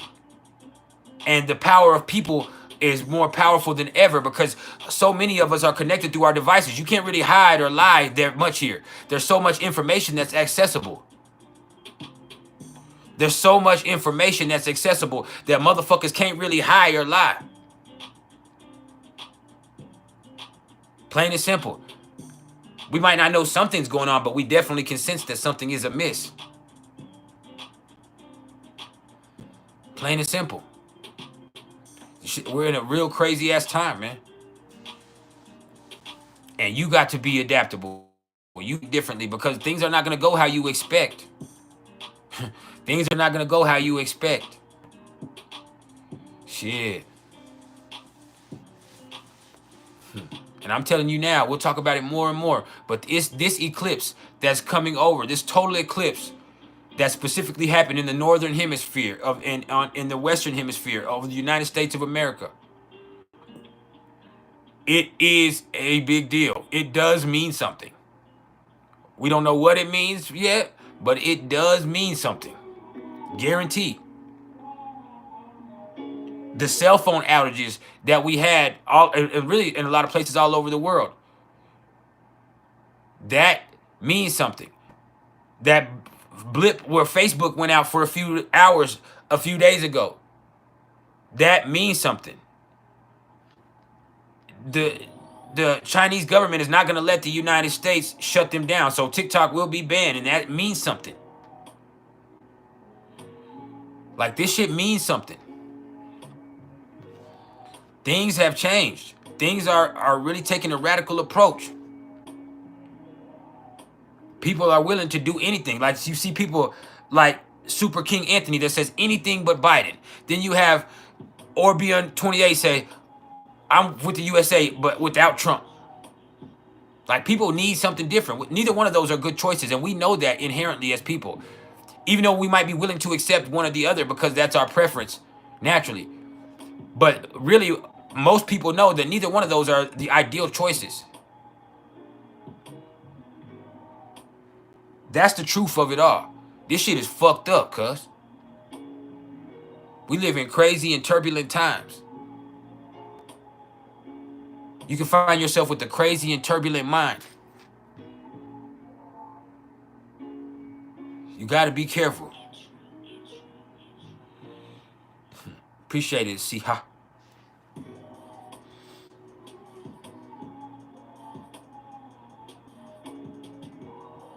There's a lot with this. It's a trip.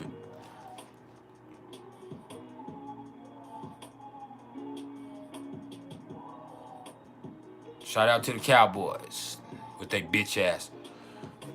Fuck Jerry Jones and the Jones family and the whole Dallas Cowboys organization as a staff and a motherfucking crew.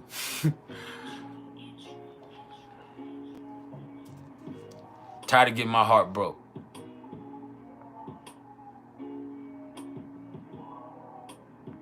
I don't think neither one of them have enough influence to ruin the world. I think your opinions are so much stronger than you realize.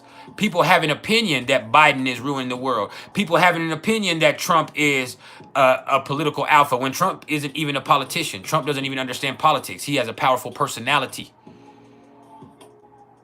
Trump is a powerful personality. Biden is a politician. That's why he has handlers and he has people that work behind the scenes. Trump's voice and the people that are behind Trump, the people that believe in Trump, are the power of Trump. The power of Trump are the people that are behind him. The radical-minded people that are willing to do whatever he says. Storm the Capitol. Try to overturn elections. Challenge the United States government in Texas. That's the power. Trump is not a politician. He has a powerful charisma, and he has a powerful opinions. And the people that get behind his opinions are a force of nature. Joe Biden is a politician, which is a gangster, which means he has handlers. That means he has people that do stuff for him. That means that he's a puppeteer.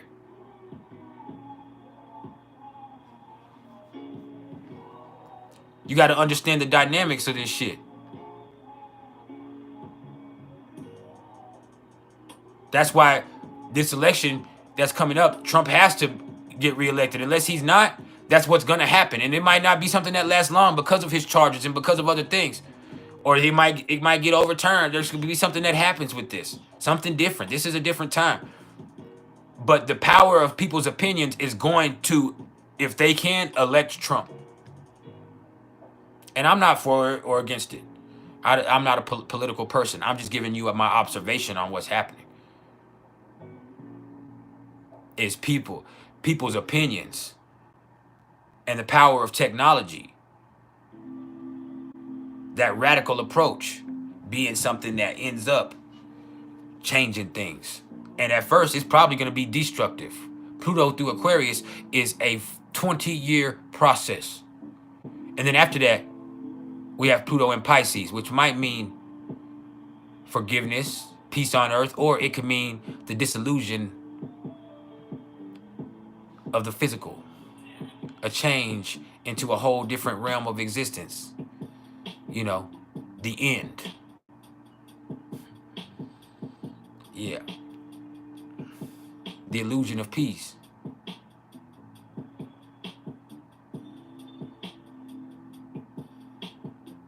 But yeah, those politicians are not powerful. Our opinions of what they're doing and what they accomplish are powerful these days. Before, politicians were powerful people. But now the people and their opinions of what the politicians are doing or not doing, that is more powerful. That's Pluto in Aquarius. That is the expression of it. That's the understanding of it all. See, a lot of people don't understand that. Them are old ass men, figureheads. But our opinions as people of what they're doing and what they're not doing, because of the nature of connectivity and social media, is what is so fucking powerful and dangerous these days. It's what creates a powder keg. It's what creates a powder keg. And then also understand information, knowledge. That is so powerful. To be informed, to be aware, is to be alive. That's the truth. Our opinions are so powerful and influential these days. It's crazy. I mean, it's fucking crazy, cuz.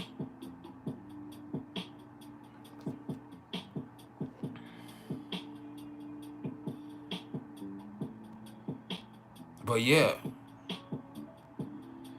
it's crazy. Neither one of them are good candidates politically. Joe Biden is too old, and he himself has some really sneaky ways about him. Never forget, Joe Biden is a Scorpio. Joe Biden is a motherfucking Scorpio. He's sneaky. You'll never know what he really is. He plays sleepy. He has a certain way, but there's also something inside of him that is insatiable. Never forget that about Joe. People forget it because he's old. But he's also manipulative and intense and playing a game a certain way.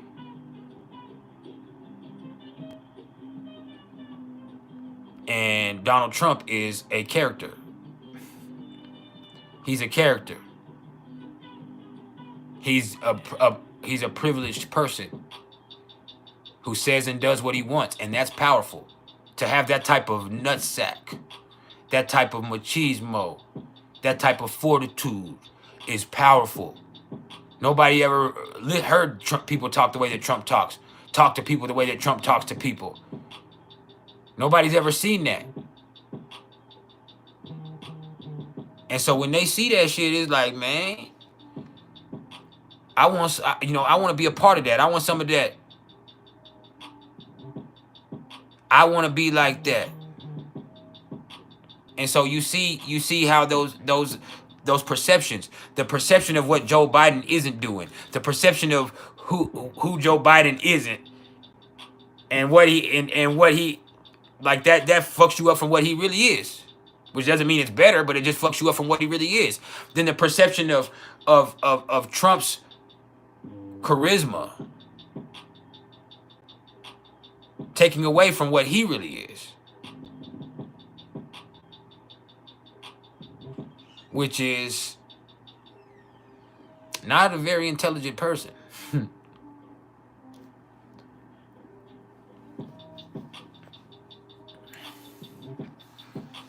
That's the truth. And then realizing that neither one of them fucking matter. Our opinions of them is what's so powerful. This is Pluto in Aquarius. The thoughts that we have, us as people, that's what's powerful. And Trump is, in his own way, clever. Like I said, intelligence is different than cleverness, and we're going to do the PrIcElEs top 5 most clever placements in astrology here in a second. But Trump is clever enough to use people's opinion of what Joe Biden does or doesn't do against him. That's the truth.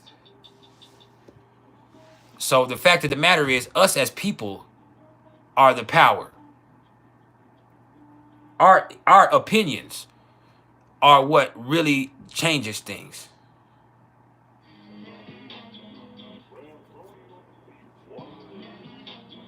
Hold on, my eyes itching.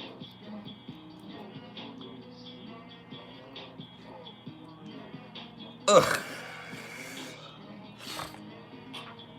But yeah, Trump is Trump.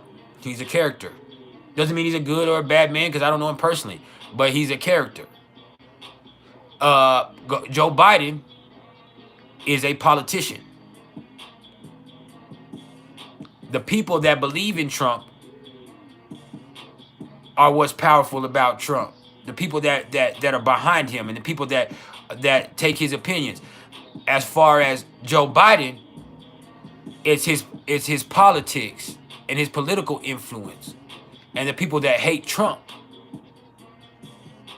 With Trump first coming into office, it was the hate for Obama that got Trump elected without really understanding what it was. The people that were so detested that they let Obama be there for 2 terms that they were willing to come out of the woodworks and out of the mountains of West Virginia and everywhere to come motherfucking vote for Donald Trump without understanding anything of what he was saying. They just heard him with the powerful voice that spoke for them. And people want to hear that. The same way people didn't give a fuck about politics and went and voted Barack Obama in office. They just wanted to put him in the office because he was black. So many people that never voted before and didn't know shit about politics decided, hey, this is a black man. If a black man's running, I want to vote for a black man. Yes, I'm black. And so all the people that came out and went voted without understanding the politics of the situation put Obama in office. And then those same people, but in a different light, came and put Trump into office. Said, no, no, no, no. All the people come out of the woodworks, out of the West Virginia, out of the trailer parks, out of the motherfucking mechanic shops. And they all came and decided, hey, this time we gonna put this motherfucker here. And then people were so abhorred and offended and terrified of what Donald Trump was that they said, fuck this. We're gonna put Joe Biden in office, thinking that Joe Biden is connected to Obama's politics. They don't know shit about Joe Biden. They knew Joe Biden was Obama's vice president. And he wasn't Hillary Clinton. And so they were so scared of that shit that they went and put Joe Biden in there, not realizing that he's fucking 973 years old. Not realizing that if you're putting him in office, you're putting his handlers in office.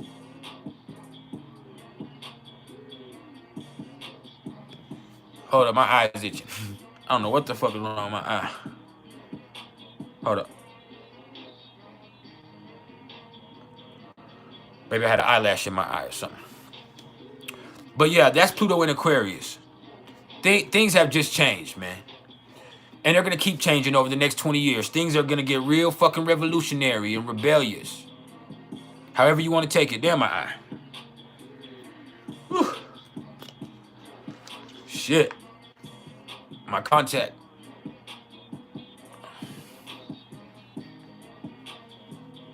That's the truth of all of that shit. Hold on, I got to rinse my eye. I'll be right back in 1 second.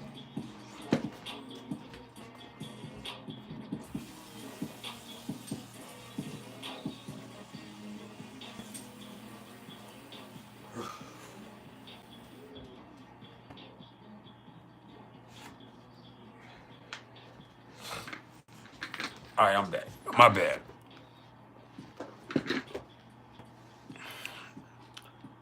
Damn.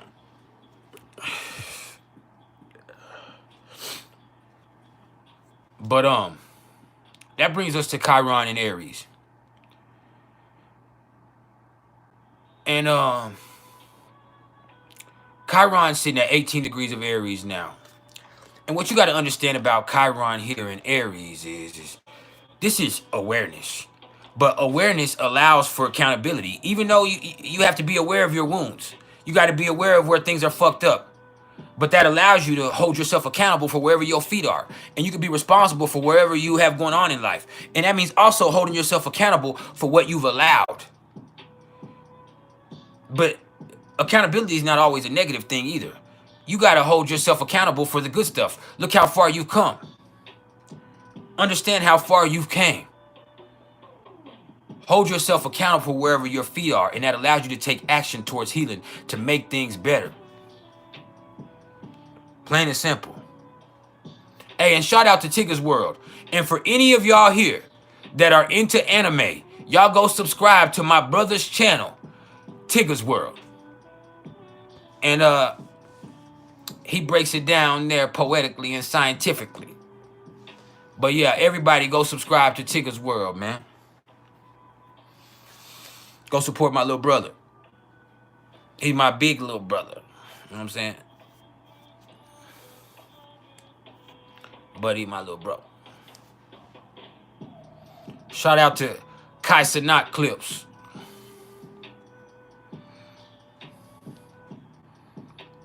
But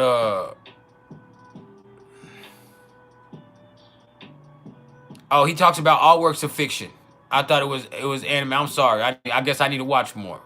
But yeah, you'll go fuck with my brother, Tigger's World. His name is right up there, Tigger's World.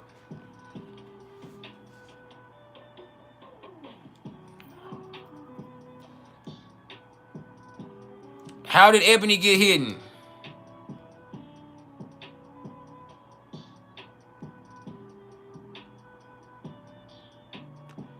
How can you hide Ebony, man?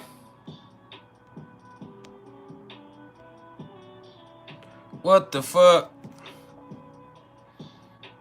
Hold on.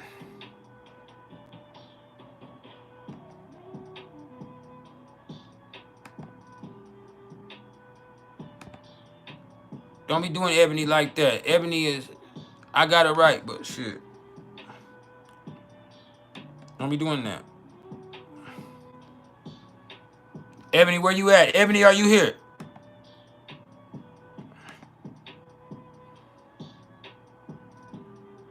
Damn. Alright, she back. Damn, y'all tripping. Yeah, I can see you. I can see you back. But, look, man. With Chiron and Aries, this is about awareness leads to accountability. Accountability leads to actions that will help you heal some shit, help you, you know, get past some shit. And sometimes that means you might have to confront some shit. But that's fine. That's fine, man. You just got to be courageous and face things head on, face life head on. That's a big part of taking care of things right now, is just stepping up and taking care of it, not procrastinating. Asserting. See, Chiron is conjunct to the North Node at 15 degrees of Aries. So through being responsible for where your feet are and holding yourself accountable, then you can then act. You can then start to take steps forward. And that's all the universe is trying to do here. Is push you forward. Start experiencing your truth as a verb. Do what you got to do for you. And sometimes that's a painful process. That ain't the easiest thing for a lot of people. That's the truth. It's not natural for a lot of us to do what's best for us because we're worried about other people, or we're too easily influenced, or we're busy trying to compromise, or we're overstimulated, whatever it is. But you got to stop worrying about what's going on with everybody else sometimes and just do what's right for you. And that should always be a good thing. That is a good thing. Regardless of how it affects the next person, you have to experience your truth as a verb. And you're going to have some times over the next year that forces you to do that. Where you're going to be forced to face things head on. Where you're going to be forced to think about what's best for you in a situation, separate from your relationship, or separate from the people that you care about, or separate from society. You got to experience your truth as a verb, not speak it, be it. That's what the North Node and Chiron and Aries need you to do. But to do that, you have to be aware of what's going on with you. That means being responsible for where your feet are, taking accountability for everything going on with you, whether it be good or bad, even for what you allow. Sometimes you've allowed somebody to do you dirty. You've allowed yourself to be disrespected. You've allowed yourself to be underappreciated. And only you can change that shit. Sometimes you got to be willing to make a change or take a stand. That's the truth. That's Chiron and Aries and the North Node and Aries. The North Node is what you need to be doing. You need to be experiencing your truth as a verb. You hear me? Experiencing your truth as a verb. You heard? That's the best thing you can do for you. Is experience your truth as a verb. Do what you gotta do. Now, just vibe. Chiron, I haven't done the top 5 yet. I will though. Queen, what's up? Scott is on that rock. I'm sorry, Scott. We accept rock smokers too. This is a vibe tribe. Smoke your rock and vibe. Get this information and this knowledge while we try to help you break out of those self-defeating cycles. But yeah. Yeah. Just vibe. We're just getting started. It's a beautiful day. Now,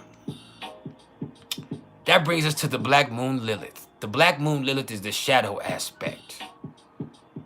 And this is in Virgo right now. And oh man, with the Black Moon Lilith at 18 degrees of Virgo, it's real easy to look out and see what's wrong with everybody else. People are hyper analytical, super critical, way too technical right now.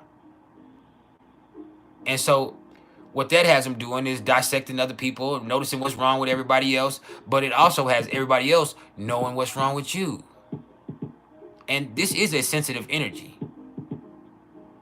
It's just not...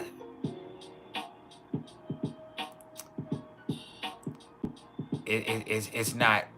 What's the word I'm looking for?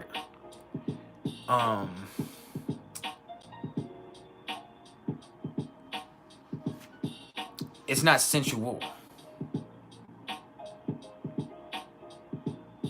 It's sensitive, but it's not sensual. When you have the Black Moon Lilith in Virgo, things bother you. Little bitty stuff. And then you get distracted by the details. You miss the forest because of the trees. You see people get caught up in perfectionist tendencies that keep them from getting the job done in any way, form, or fashion. You see people who are really nervous. You see people that are thinking too much. They're overthinking situations. You see people getting into those same obsessive and compulsive behaviors again. Oh yeah, people like you. You see people looking at situations and only seeing what's wrong. Yeah. You see people that are able to point out everything that's going on with everybody else, but they, for some reason, are blind to themselves and their flaws. Yeah, y'all. That's the Black Moon Lilith in Virgo. You see people getting into those unhealthy behaviors again. You're getting people into dangerous routines. Yeah, that's the Black Moon Lilith in Virgo. But it starts in the mind. People are overthinking, overanalyzing. They're being too technical, too critical, super analytical. Yeah. You're thinking too much. That makes it hard to get anything done. And then the devil's in the details. People are stuck on little bitty shit. People can't get over little bitty shit. Little bitty shit. And then also there's this nervousness that comes with the Black Moon Lilith in Virgo. That nervousness, if it's not employed in some type of healthy way, it can really get to you. It can fuck you up. It can cause digestive issues. It can cause health issues. You're doing too much. But it's your mind. You know that mind-gut connection?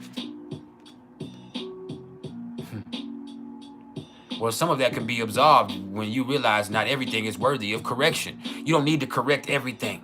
You don't need to correct everybody. Some of that shit is not your duty. You're overworking yourself and you're doing it up here. Mental stress, burnout. Yeah, that's the Black Moon Lilith in Virgo. You heard me? Now, the numerology of the day. The numerology of the day is in that 8 vibration. Oh yeah, we in that 8. Because, let me break it down for you just so you can get it. It's March, so that's a 3rd. It's the 15th, so that's a 6. 1 plus 5 is a 6. 2024 is an 8. 2 plus 2 is 4, plus 4 is an 8. So you take that 8, you drop it down. You take that 6, you drop it down. You take that 3 and drop it down. So 3 plus 6 is 9, plus 8 is 17. 1 plus 7 is an 8. So, with that 8, when you in that 8 vibration, the first thing you got to understand is this is about empowerment. This is about empowerment, but it's a day of extremes. There's an extreme energy out here. People have to realize to empower self doesn't mean that you have to take away from anybody else, and that's where we get caught up. We get caught up competing and comparing. We get caught up thinking that just because another motherfucker's winning, that means that we got to be losing. Yeah. And that causes issues in its own right. With this 8, there can be a lot of hate. But hate just makes you stronger. Yeah. See, it's a lot of people that came on this live hating on me today. They do it a lot here recently, but all they doing is raising my bottom line. We might have 15 or 20,000 views before this is done. That's the truth. It ain't doing nothing but putting money in my pocket. So the more you come on here trolling, the more my money gonna get so big it ain't gonna do no folding. And that's the beauty of it. Yeah, YouTube's about interaction. So every time you drop a comment talking out the side of your neck, it adds just a little bitty bit to my check. And I don't take it as disrespect. I take it as an honor that you tuned in. Because you could have kept swiping. See, we're a vibe tribe. We're going to raise the vibration with this knowledge and information. We're not thirsty for subscribers. We're not hungry for attention. No. We vibing. We in the cosmos. We tuning in with this knowledge of self. If you come in on some troll shit or some fuck shit, you're just disrespecting yourself. You're just exposing yourself. And as soon as you do that, either myself or one of my constituents are going to ban you. I'm talking exiled, because this is a tribe. I have a vibe that I'm here to maintain, and I'm the best at doing so. You hear me? It's actually a privilege to be here. I'm one of the best astrologers in the whole motherfucking world. That's a fact. So this is a blessing in its own right for us to share this community and for us to come together and do our thing. You doing any type of hating or trolling does nothing but separate you from your blessing. Separate you from your motherfucking blessing. Because it's not hurting us, it's helping us. You came here, you interacted, you said some crazy shit, guess what? That grew the platform. That right there expanded the platform just in its own right. Because you saw it, somebody in your algorithm will see it. And so on and so forth. It's like a spider web.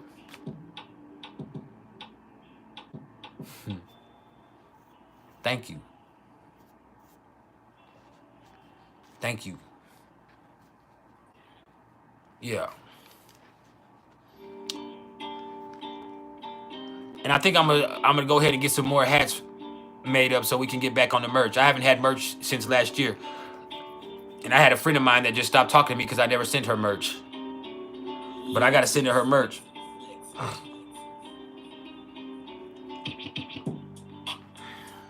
And it would be on and cracking.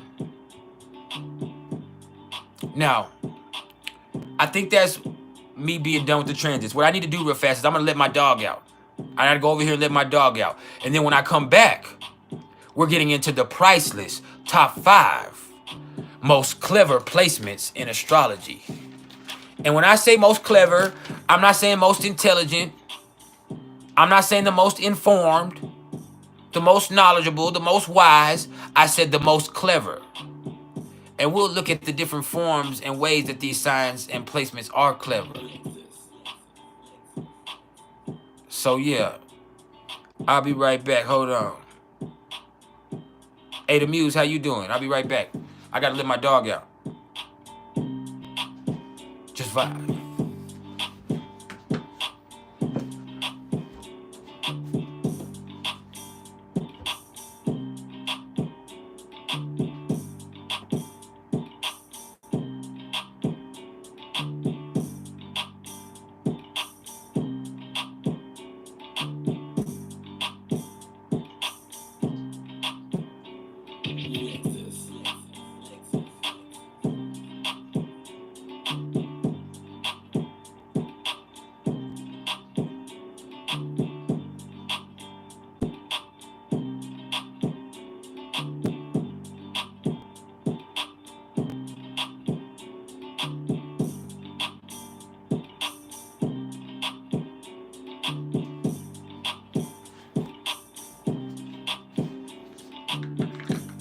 Yeah.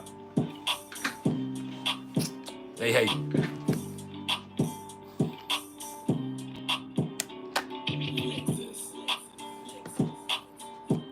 PC principle. No, I have 3 legs.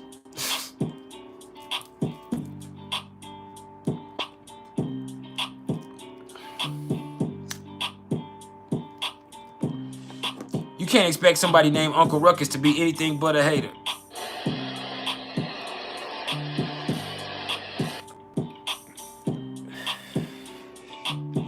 Now, hold on. I got some crazy shit going on in my DMs. Hold on.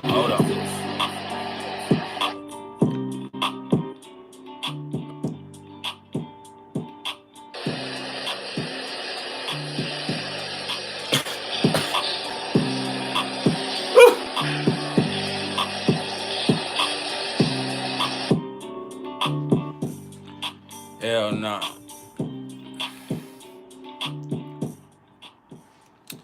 So, it's about that time for us to get into the PrIcElEs.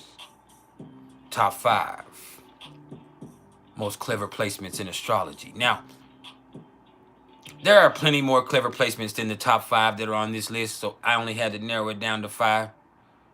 So ultimately, somebody might end up being offended and say, "Well, I'm clever." You just ain't on the PrIcElEs top 5, and I am a professional. You hear me? Yeah.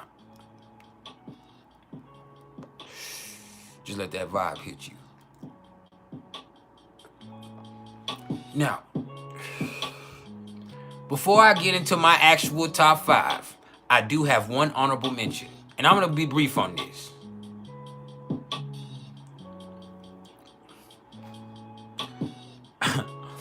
I'm gonna be brief on this.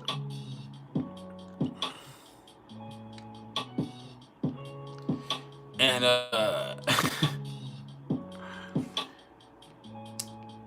if this is just an honorable mention, you know the list is gonna go hard. See,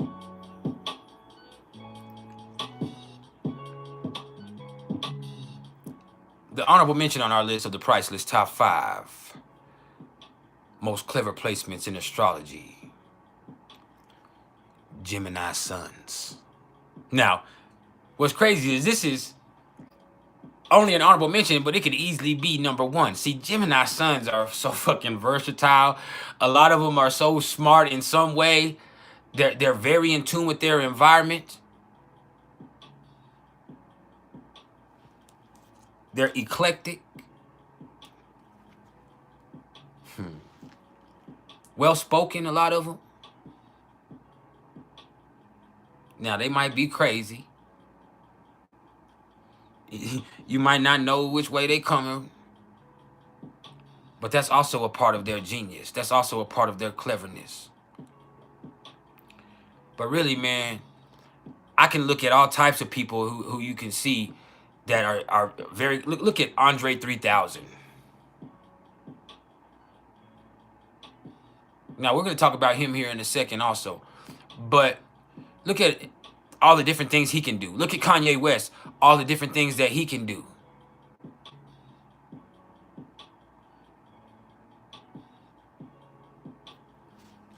You know, they are sponges. And I would say they're quick learners, but they're really great mimickers. Even more than they are quick learners, because they don't always get what they're learning, but they can mimic anything. And that makes them clever in their own way also. They can talk to you about some shit that they don't even know about, really. But they're able to at least have a conversation about it. They know how to skim. They have this clever way of skimming. They have a clever way of scamming also.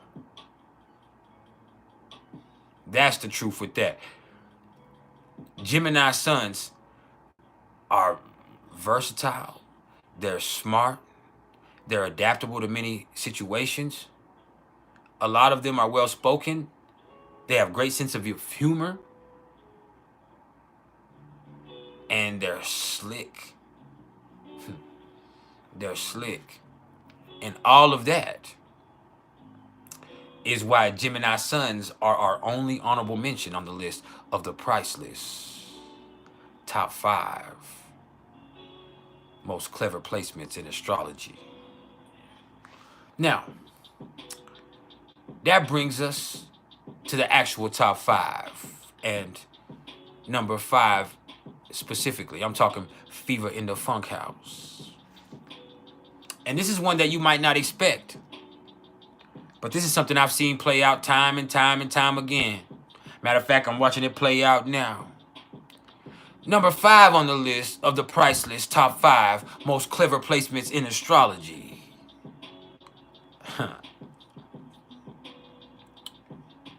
Capricorn moons. Let me tell you about Capricorn moons before you dismiss this. See, Capricorn moons can sense and spot weaknesses. Oh, yeah. And they're always looking for a way to beat you. They're always looking for a way to get the best of you. They know your weaknesses. They know your flaws. And they're really excellent at comparison.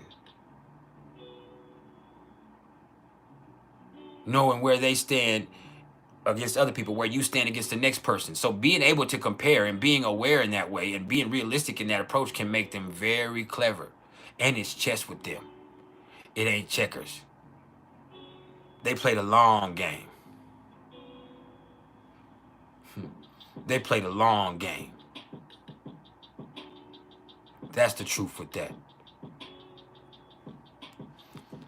And they can tell where you might not get it. They can tell where you might be slower than other people. They can tell where you might be sensitive. They can tell what you just ain't able to understand. And when they do that, they got you.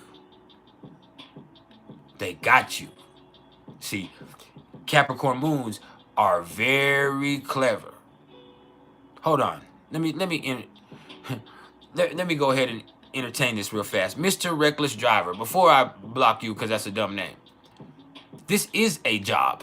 This is an international business. I could buy and sell your weak ass. So please dismiss yourself. Or what I need you to do is, for those that appreciate it, hit that fucking Cash App, hit that Super Chat, hit the motherfucking Venmo or the PayPal that are in the descriptions. That's for real. But when it comes to Capricorn moons, they're clever in all of the best and worst ways, to the fact, like I said, that they are always looking to exploit your weaknesses in a way. And it's not always something that's a bad thing. They might just want to push you to be the best part of you. They want to push you to be tougher and push you to go harder, but they sense those weaknesses. But if it came down to it, they can also exploit those weaknesses.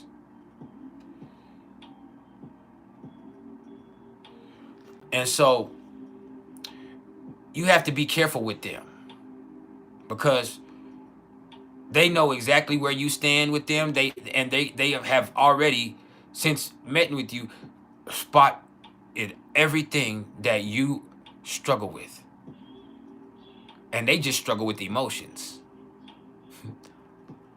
As Capricorn moons, that's the only thing they struggle with, is emotions. Yeah. They have them,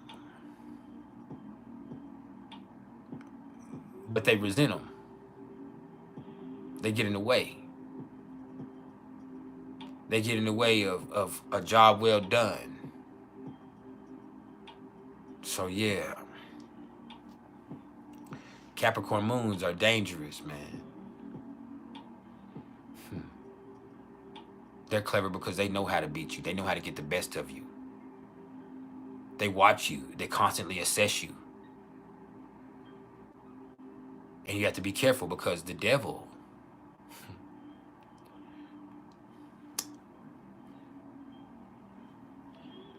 the devil comes as your best friend, as your associate, as your work wife, as your motherfucking partner's girlfriend, as your motherfucking best friend, ladies. Yeah. The devil comes like that. Because the whole time you thought it was one thing, but they've always been in competition with you. You might have never even thought of them like that. You've probably thought of them as nothing but a compatriot, a compadre. But the whole time, they've been waiting for you to break. And they know you will. The whole time, they've been thinking that you can't cut it. And you ain't shit compared to them. You got to be careful, because they already know how to get rid of your ass. And you are expendable. You got to be careful. Capricorn moons is chess, not checkers. Now, that doesn't mean they're bad people, but those are aspects of their nature, because they are competing and comparing. They are in competition with you. They're in competition with everybody. They're in competition with everybody. You can't do that. Don't do that. There are some great people. There's going to be people on this list. This is the cleverness of them. This is not the whole aspect of them. If you want to be around somebody that also does what they say they're going to do, that's one of the reasons why they feel like it, because not a lot of people can handle it. Not a lot of people are tough. Not a lot of people can be that bad motherfucker and take the whatever the world is dishing out. Not a lot of people can keep smiling even though the world been shoveling shit on them. Not a lot of people can go as hard as them. Not a lot of, it's like there is a thing with Capricorn moons where they feel that way for a reason. They want to push you. But in order to push you, they have to know where to push you, and they're very clever at that. So I don't want you to think that this is a negative expression. This is me talking about the cleverness. You can't take this as something that is what it is.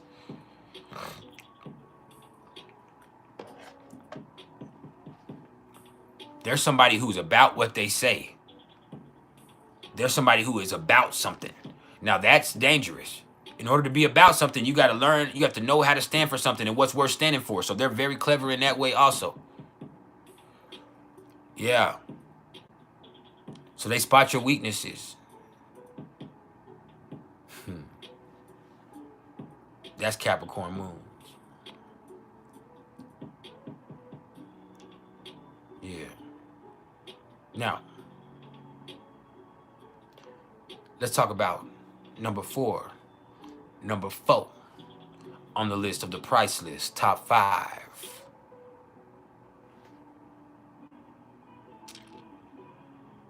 Most clever placements in astrology. And this is people who have their sun in the 3rd house of their natal chart. And it doesn't matter what sign, and we can look at the signs a little bit, but I'll show you. The thing is, the people that have their sun in the 3rd house just pick up things very quickly. They always have. They got off to a really fast start in life, and they pick up things naturally.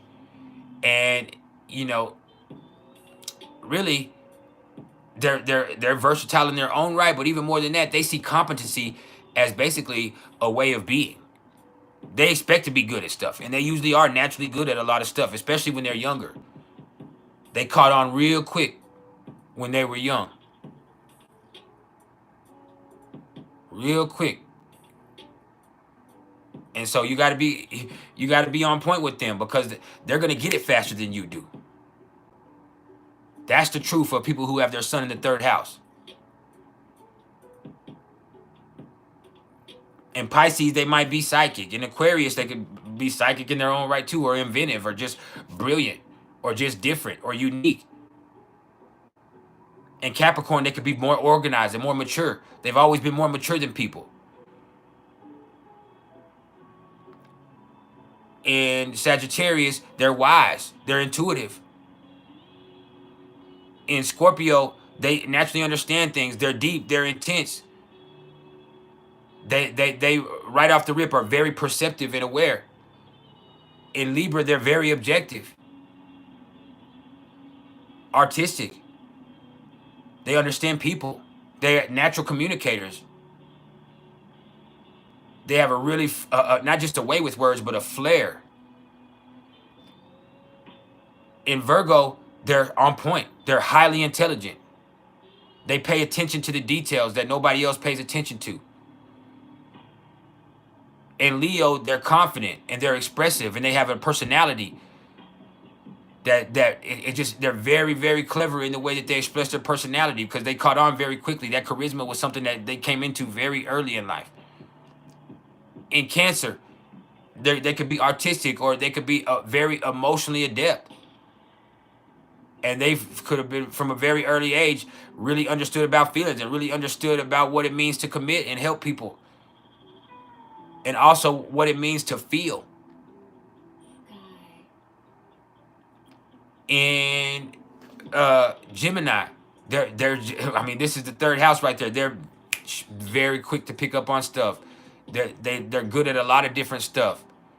They learn very quickly because they can mimic anything that they've seen. In Taurus, they can be artistically inclined. They can sing well. They could be a person who's calm, and because they're calm, they can nail down fact after fact after fact after fact after fact, and so they can put together real good.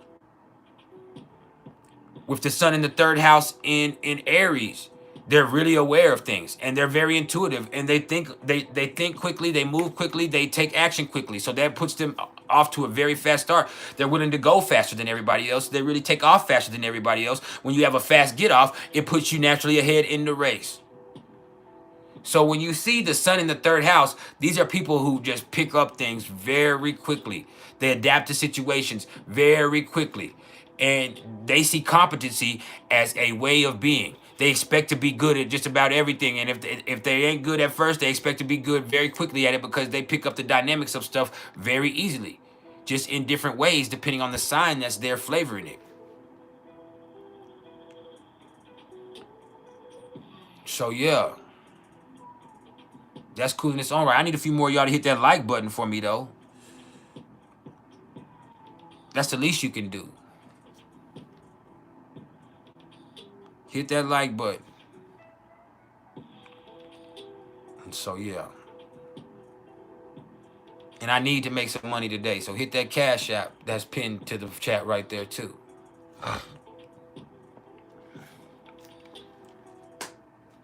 Now,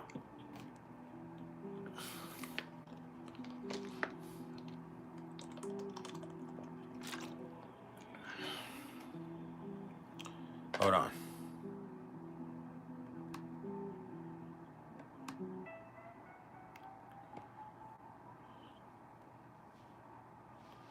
Now,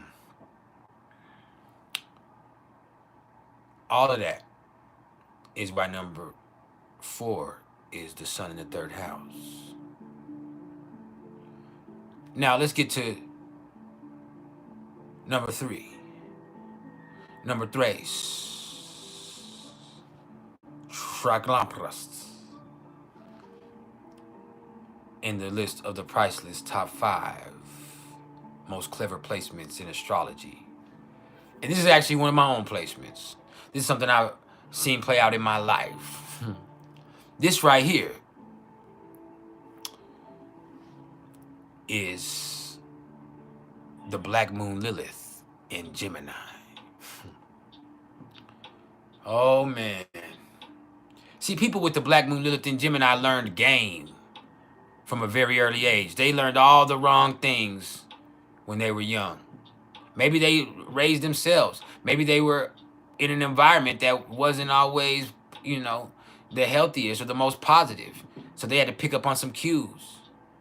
But these people are truly clever. And a lot of times, extremely street smart. And they're perceptive of everything. Their eyes flip from one thing to the next. They will catch you slipping.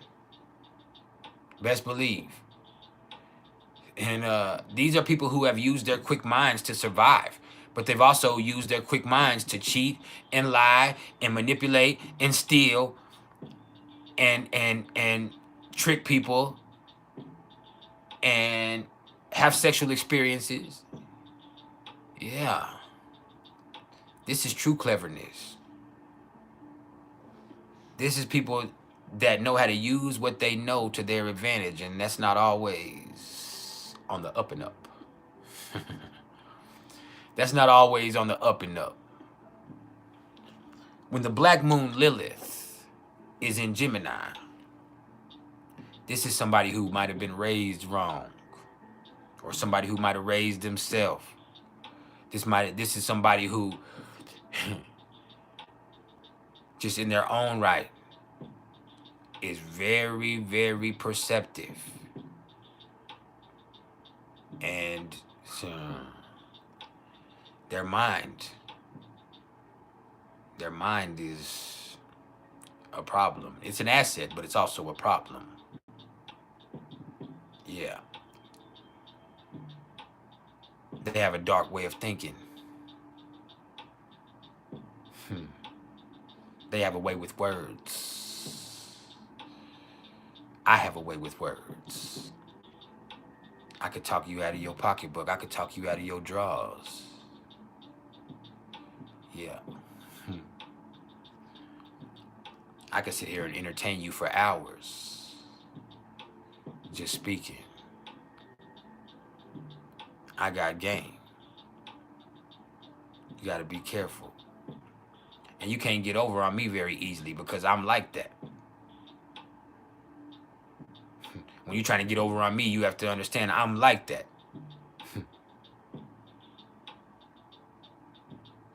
That's what it is with the Black Moon Lilith in Gemini. And this is a whole generation of people. It's not just myself. Several generations of people. The Black Moon Lilith is in Gemini every 9 years. It was in Gemini just about 3 years ago. Yeah. The Black Moon Lilith in Gemini is a motherfucker. This is where your cleverness is a survival mechanism. This is where your cleverness is really what you motherfucking have used to get you by in life. And that hasn't always been something that, yeah, see, I did that jewelry heist, right? I went to prison. When I went to prison, it was for a jewelry heist. And it wasn't because I robbed them. I didn't sneak in and with black equipment on from the ceiling and come in and get all under the lasers and shit. No, I went in there and I talked to him. I spoke to the proprietor of the jewelry store. I made him comfortable with my conversation to where he was so comfortable with me and whatever I was telling him that he had pulled out every piece of jewelry in that store and laid it on the cabinets. And I just spoke to him and talked to him, and while I'm talking to him, I'm just picking up those trays of jewelry. I picked up 1, 2, 3, smiled on him, and just walked right on out the door while I was talking to him. Just walked right out the door while I was talking to him. I didn't smash and grab. I looked at him while I was talking to him. I didn't smash anything. He had it out in front of me the whole time. Didn't have to do that. I was clever enough to speak to him, talk to him, get him out into a comfortable place. And that's a horrible thing to do, but this is what I did. That's not something to be proud of. That's who I used to be, and that's trash. But I'm telling you, this is the Black Moon Lilith in Gemini. And so I just spoke to him. I talked him in, and he had it all out. And when I was holding 2 or 3 trays, he still didn't question it until I just walked right out the door right in front of him. So just like you say, David, ain't nothing slick to a can of oil. You goddamn right. And so I just walked, just swoop, and that's why it's only a theft. When I went to prison, it wasn't for robbery. It wasn't for, it was for theft over $100,000. It wasn't until I was already at my car that I heard him scream and say, "Help me!" But I had already walked out smooth in front of him. Right in front of him.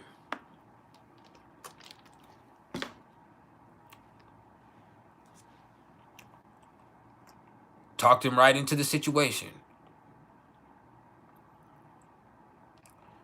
And it's like that. I remember another time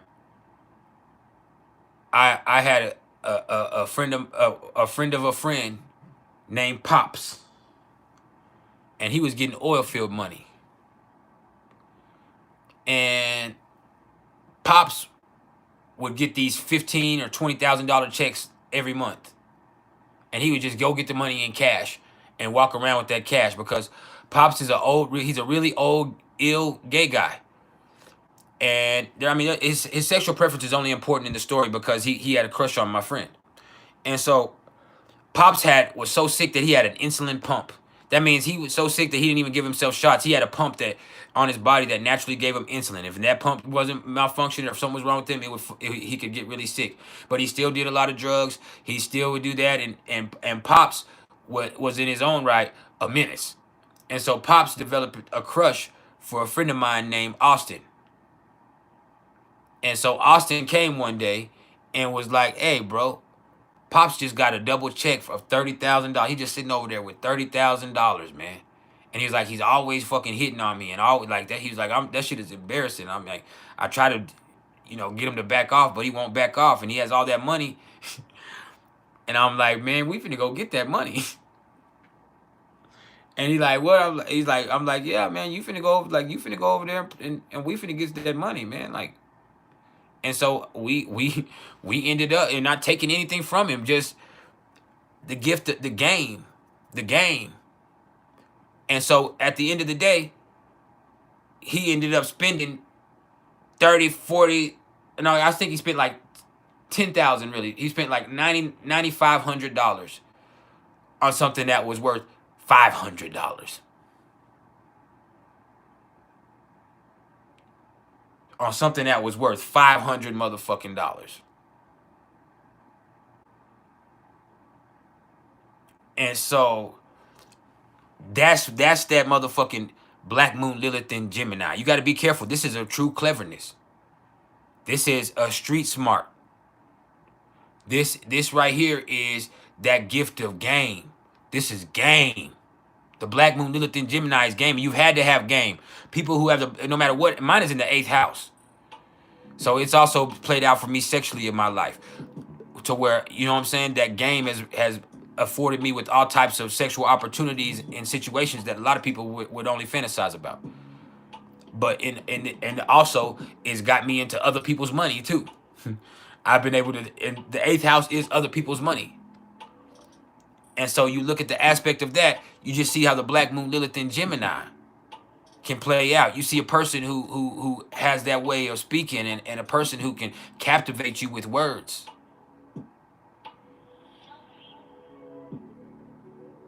Somebody who can talk their way out of just about anything, or talk their way into just about anything. Yeah. Talk my way inside of you.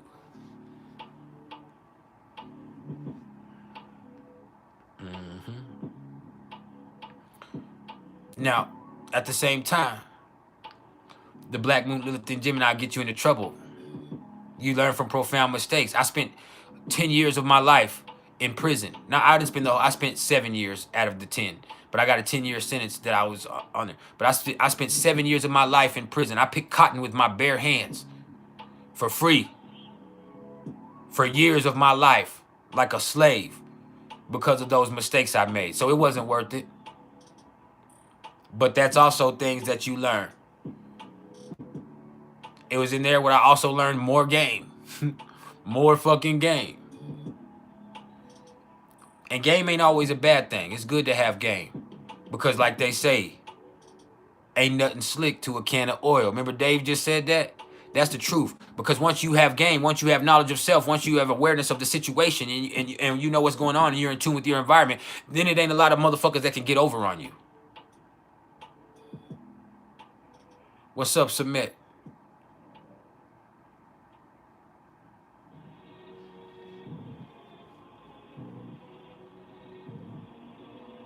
That's the truth. Having the Black Moon Lilith in Gemini gives you game.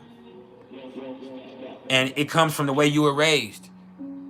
Or the way you came up. You just learned things from a very early age. You got in the mix from your early age. Or as we say in the hood, you jumped off the porch. You jumped off the porch at an early age. You got off to a fast start. You picked up on things quickly. Maybe you weren't exposed to it. Maybe you were just aware of it. Maybe you went and sought it out. Maybe it was an environment that you were in. But either way, that shit right there made you have to be uber aware. And it also makes you a very versatile person. You kind of get a lot of stuff. You get a lot of stuff. And you learn from the stuff that you've been through, the pain that you've experienced, the trauma, the bullshit, and you kind of develop this way of thinking that's not always on the up and up. You develop a street smart.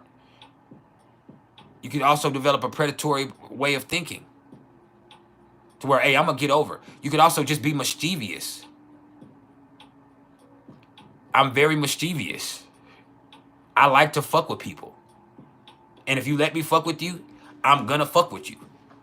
If you show me a weak mindset that can be fucked with and I can play with your brain, guess what I'm going to do? I'm going to play with it. That's the Black Moon Lilith in Gemini.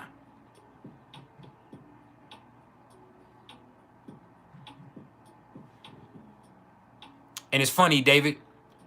You say the wide-eyed child at the wake. You know what's crazy? And that's when they were born.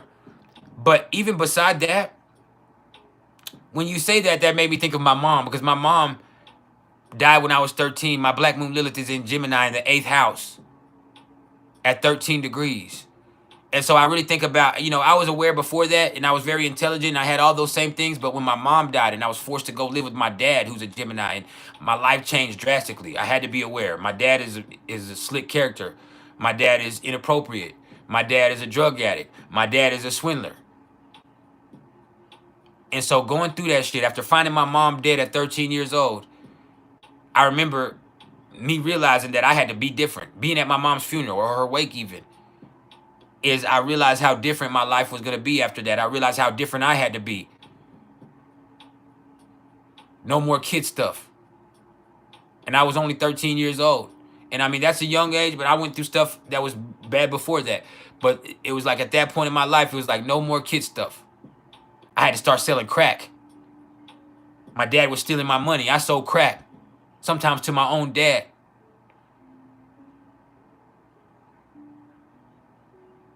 I was introduced into a highly sexually charged atmosphere in my household. And so all of that shit made me have to be perceptive of that shit from a very early age. I had to pick up on shit. I had to learn how to manipulate and how to fucking make and hide and sneak and talk and do all that shit so I wasn't a fucking victim. And I still ended up a fucking victim. And also for me, you think my dad is a Black Moon Lilith. No, I'm not Black Moon, pardon me. He's a Gemini.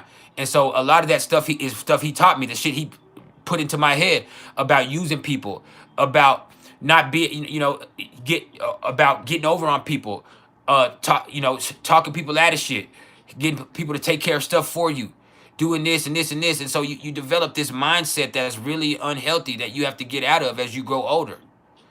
So my dad gave me the game. He gave me a lot of crazy ass game that is useful and I learned from him, but also was negative shit. He taught me a lot of fucked up shit that I've had to unlearn. He taught me a lot of shit. But yeah, man. That's the Black Moon Lilith.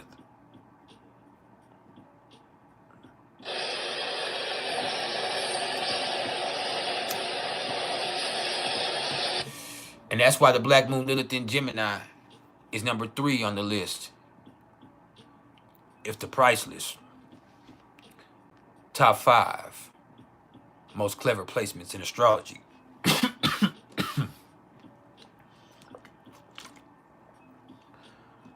Now, damn.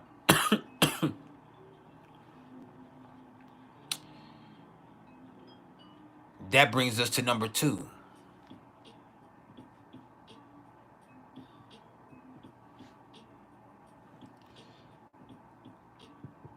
That brings us to number 2. And number 2 on the list of the PrIcElEs top 5 most clever placements in astrology.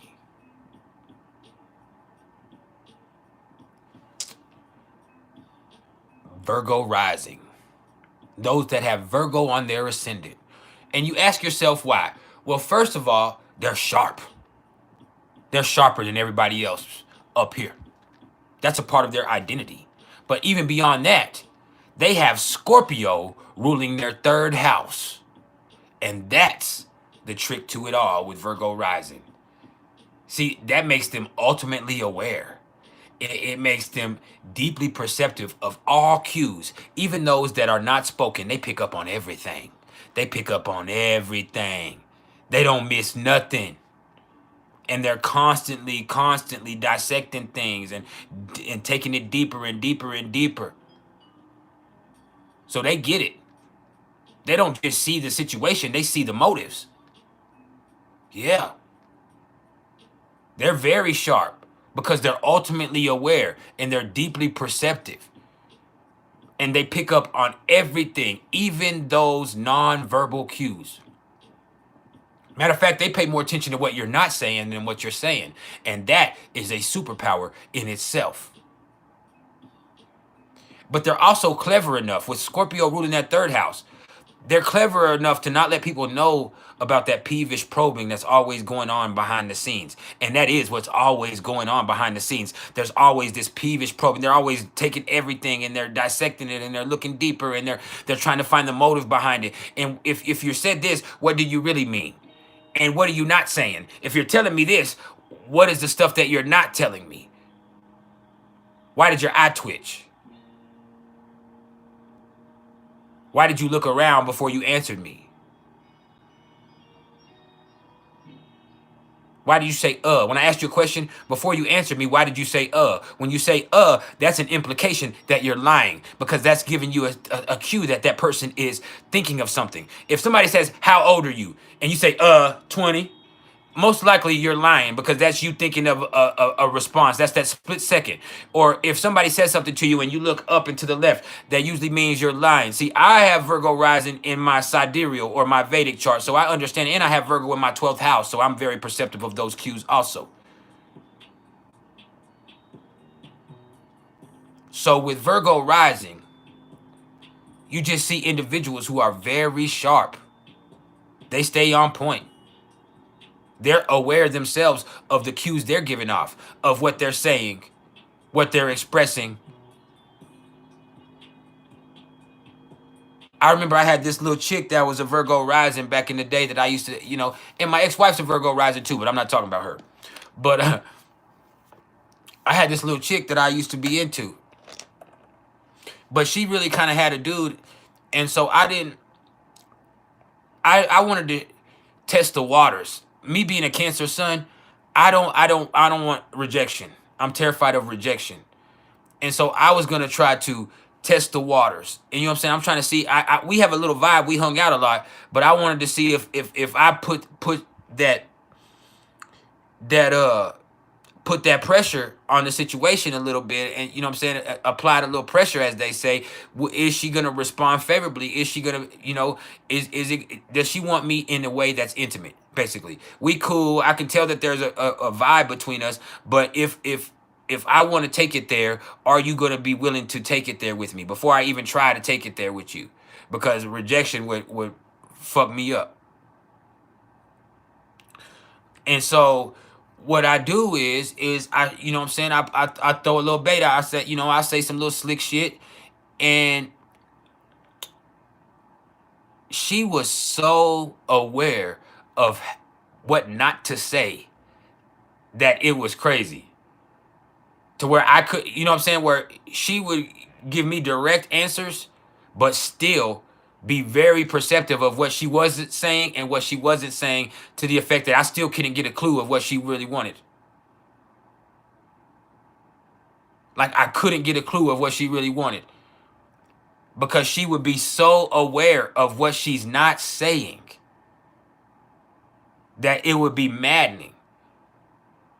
Like, you could tell that she was aware of what she was not saying and what she was saying, to the effect that you weren't going to be able to get a read off what she was, and it was on purpose. It was a very intelligent response. She wasn't going to commit one way or the other. It didn't help me in the situation, but it was a work of art, and it was extremely clever, and it was on point. Like, there's something about people that have Virgo rising that they really make it a point to be on point. It's not, it might not be an appearance thing, while it might be, but it really is a matter of being for them. It's a matter of being for them.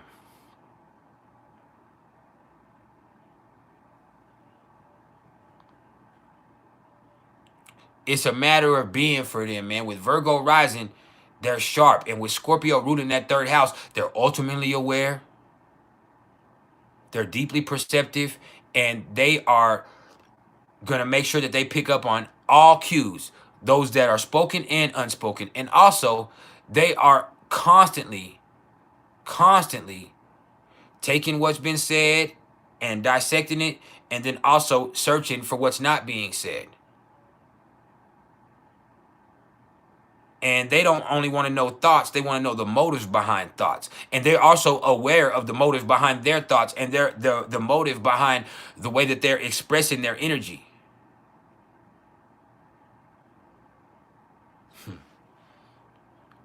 Yes. Yes. This is calculated. It might not be cool, calm, and collected like Taurus, but this is calculated. This is Scorpio rooted in the third house. This is Virgo rising. This is calculated. This is Virgo rising. It's being on point. And that being really, I almost said a matter of existence, but I want to say a way of being. A way of being.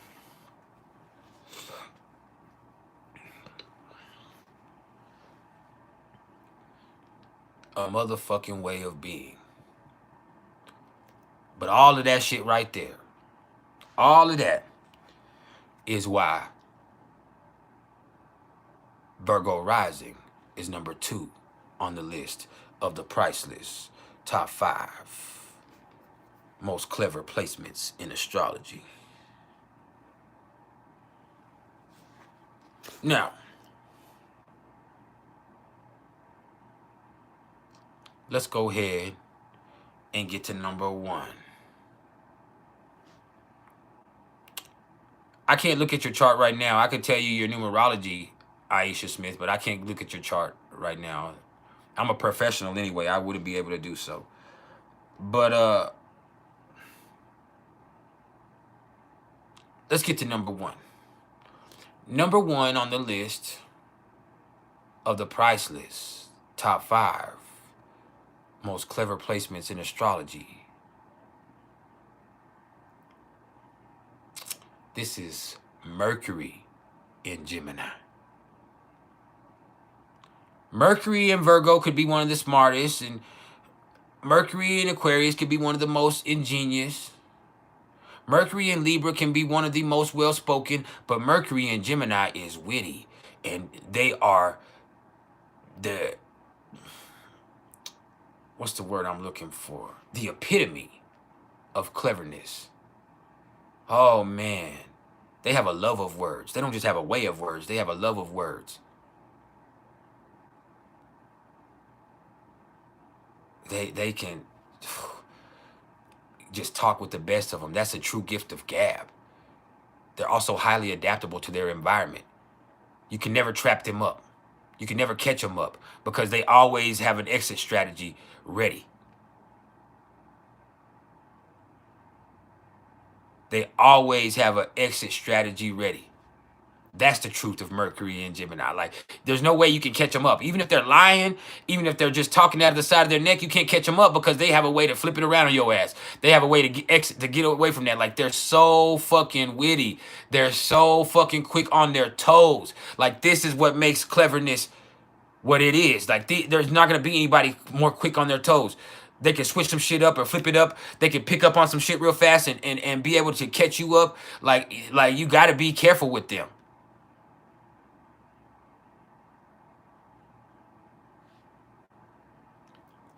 That's the truth. You got to be careful with them. Mercury in Gemini is the epitome of cleverness. This is true wittiness. They're funny. They're intelligent. They're versatile. They're multifaceted. And they're quick. They pick up on things quickly. They express things quickly. They switch things up quickly. So you can never catch them up. This is a sly fox. Yeah. This is a sly fox. For real.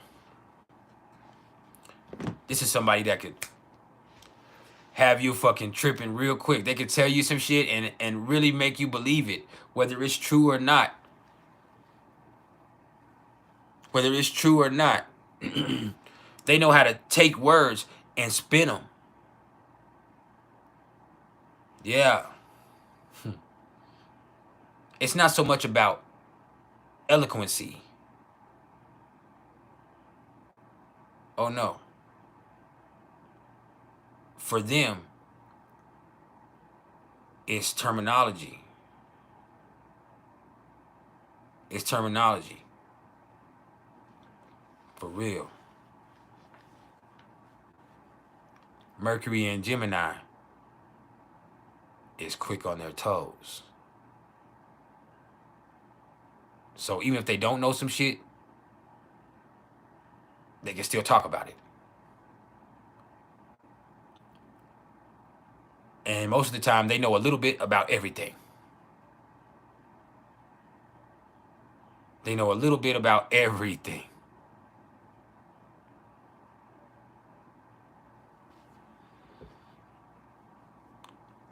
Yeah, sometimes you can catch them up, but they're very clever. You know, there's people that can catch them up, but they are very clever. And once you do get them to, you know, you feel like you got them, they switch it up on your ass, and then they'll have you feeling like, damn, what the fuck? Like you can't catch them up. You can't catch them up with they lying asses. With they lying asses, and they will lie. They do lie. They will lie. Hold on, I gotta spit. But yeah.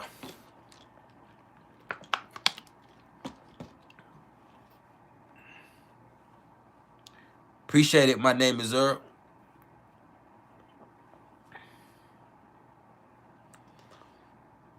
With Mercury and Gemini, them man, they just have a way that they understand, especially the shit that you say, and they have a way of expressing the things that they say very specifically and very intentionally. See, even though they just be talking, they talk with intent with Mercury and Gemini. That means they know what the fuck they're saying. They're conscious of what the fuck they're saying and the way that they're saying it in a way that some people aren't.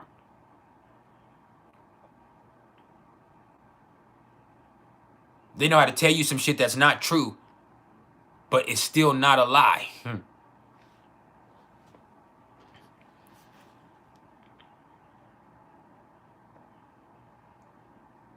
That's the truth.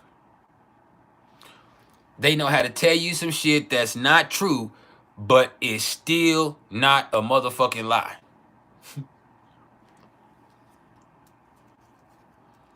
And you might not even be able to question it.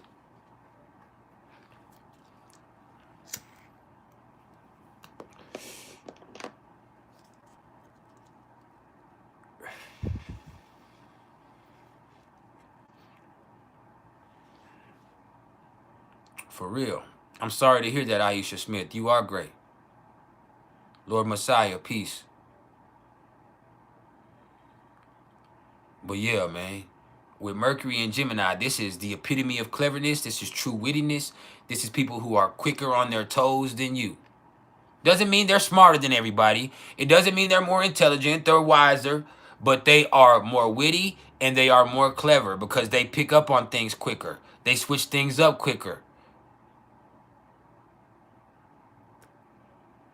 That shit, they know how to say some shit real slick to you.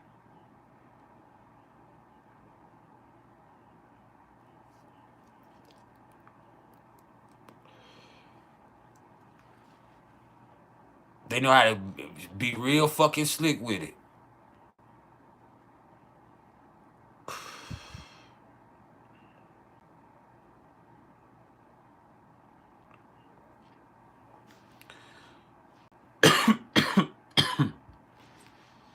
That's the truth. I don't have a lot of time. My wife is fixing to come home. I'm fixing to do some family stuff with my family, man.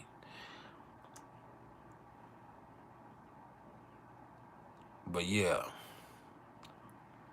Let me put you on your shit. Esoteric Soul G. Welcome to the Vibe Tribe, man. You a priceless part of this priceless family. But all of that is why Mercury and Gemini is number one. So let's go a rundown real fast. Let me do a review before we go. So, number 5. No, let's do the honorable mention. The honorable mention was Gemini Suns. Gemini Suns were our honorable mention because they're versatile, they're smart, and they are extremely in tune with their environment. Whatever's going on around them. And they're just naturally multifaceted people. They know how to skim really well. For real. They can express something without really knowing it. and do it well. Now, that brings us to the actual top 5. Number 5 on our list of the PrIcElEs top 5 most clever placements in astrology was Capricorn moon. Why? Because they sense and spot weaknesses. And they're always looking for a way to beat you. It's chess with them. It's not checkers. Even if they're just trying to push you to be better, guess what? They know where you're weak. They know where you're sensitive. They know what buttons to press. And so they're the type of people who they win. They win. They win. That's the devil, baby. Yeah. And that's a part of them, you not being able to compete with them, reflection, is when they know when a motherfucker is fake. They know when a motherfucker can't handle some shit. They know when a motherfucker ain't about what they say they about. Because Capricorn moons are about whatever they say they about. That's the truth about Capricorn moons. They are about that shit. Whatever they say, they're about it. And so they really are competing with people. They really are comparing themselves to people. They really do know your weaknesses. They do know where they can beat you. And they are looking for a way to beat you. Even if they don't use it, they know how to do it. They'll be damned if they get broke.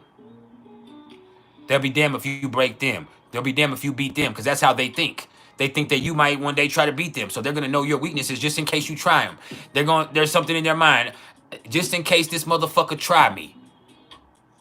And you might not ever do that, but that's how they think. That's the way Capricorn moons, they have a dualistic model of the universe, where if one person is winning, then another one got to be losing. And so for them, it's like, hey, man, guess what? I know your weaknesses. I know what's wrong with you. I know you're a fucking drug addict. I know you can't take care of your kids. I know you fucking a crybaby. I know you're a whore. I know you broke. I know all of this shit about you. And so me knowing this about you, it gives me a, you know, it's not that they're gonna use it against you all the time, but if they want to have that in reserve in case you try to beat them, because they'll be damned if they get beat. They'll be damned if you beat them or you take advantage of them.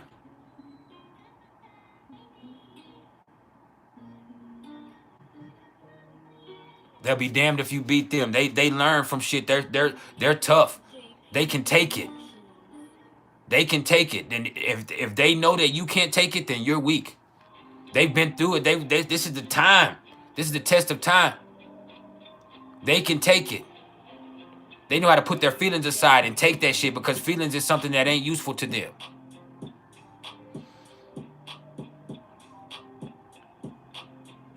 They can fucking take it. And if you can't take it, then you can be broken. That's true. That's Capricorn moon. That's the way that they're clever, is they spot weaknesses. They sense weakness. It's something that's natural to them. And they're always looking for ways to beat you. It's chess for them. It's not checkers, and it's not that serious to everybody else. Some people don't even realize how serious it is to a Capricorn moon. They don't realize that, hey, man, that Capricorn moon thinks you ain't up to guff.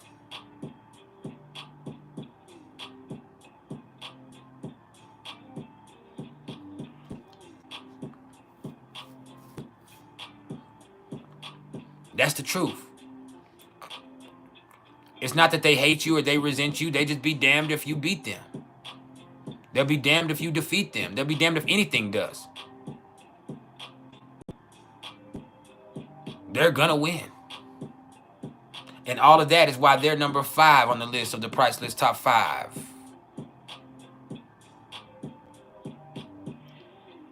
most clever placements in astrology. Now let's go to number 4. Number 4 on our list was the sun in the 3rd house, because they pick up on things extremely quickly. They got off to a really fast start in life. They're versatile, and they see competency as basically a matter of experience or a way of being. Like, they just expect to be good at stuff, and they're usually naturally good at stuff. It's kind of like that. They're the type of people who just get it. Whether it's through maturity or intuition or empirical experience or courage or objective mindsets or detail-oriented study or organization or empathy, any of that shit. If it's any of that shit right there, that's the reason why they get it. But the sun being in the third house means they get it. They got it. They, from a very early age, they've been the type of people that just kind of, you know, they learn things very quickly. They adapt, and thus that they adapt to situations quickly. And so them being able to adapt to situations quickly can mean that for them themselves, they're pretty well adjustable in any environment. Any environment. The third house is grade school, and it's the realm of the mind, but it's also your immediate environment. So people with their sun in the third house, they're very adaptable. They pick up on things quickly. They get it, and so they can adapt to any environment well. That means any situation, they're not really out of place. They know how to put themselves into a place where they can be all right in any fucking situation.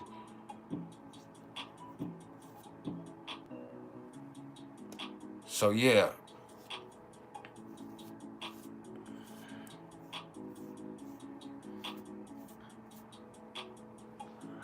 Dang. It is what it is, though. But they're naturally good at stuff, and they, like I said, they just got off to a fast start in life. Happy birthday, Levi. Scar the Therian, what's up?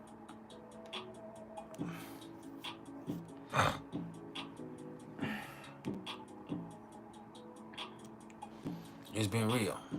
All of that is why sun in the third house is number 3. No, 4. My bad. Now, let me get to number 3. Number 3 on the list of the PrIcElEs top 5 most clever placements. That was the Black Moon Lilith in Gemini. This is street smarts. Yeah. This is people who have used their quick minds to survive, to get by. And they are very, very, very game tight. This is game. This is people who can lie, cheat, and steal with the best of them. They can manipulate just about anybody. They can sell salt to a slug. Yeah.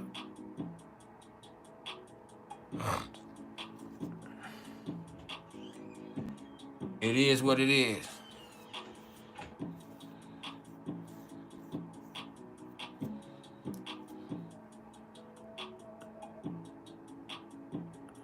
Since we hating.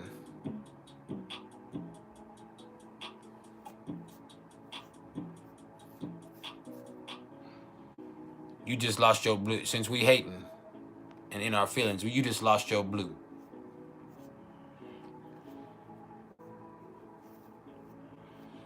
Now, all of that is why the Black Moon Lilith in Gemini is number 3. Now, number 2. Number 2 on the list of the PrIcElEs top 5 most clever placements in astrology is Virgo rising.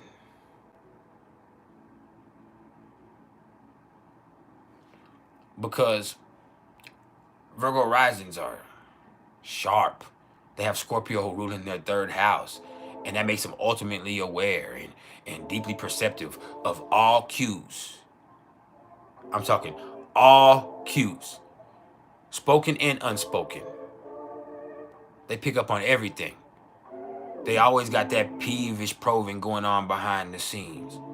They're always picking everything apart, dissecting it, and trying to see what not only the situation is, but what the motive behind the situation is, and what's happening next because of that.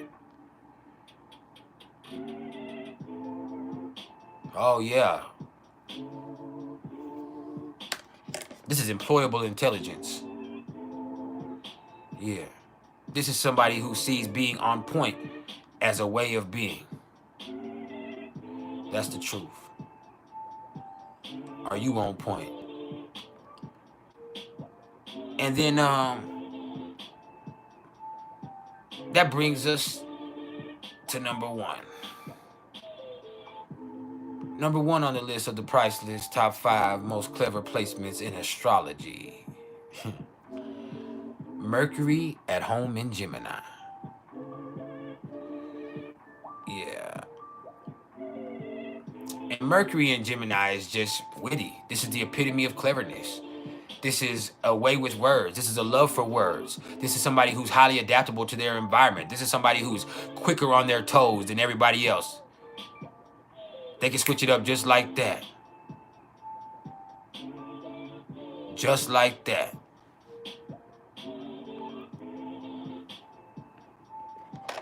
This is a bad mother. Shut your mouth.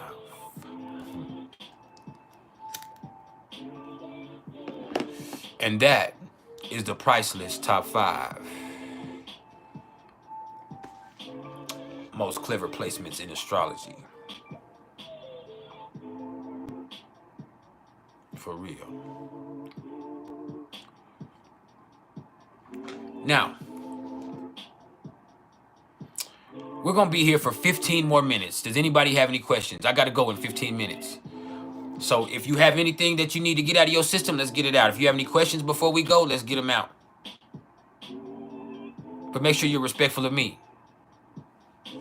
There's 100 of y'all in the chat, so I might miss your shit. So you might need to hit the super chat or the cash app or the super sticker or something for me to even be able to see it. And that's not a mandatory thing, but it's kind of self-explanatory. Forrest Palmer, you said Juno and Sagittarius in the 8th with Venus and Aquarius in the 10th. You love freedom. You need somebody who makes you feel free. You need to be involved with people in a relationship that allows you to feel free, but also you have a certain taste, and people really love you because you're unique, and you're a good friend. So a lot of people are gonna be there for you in your life, and you get a lot of support. Fernando MZs, what's up, Brazil?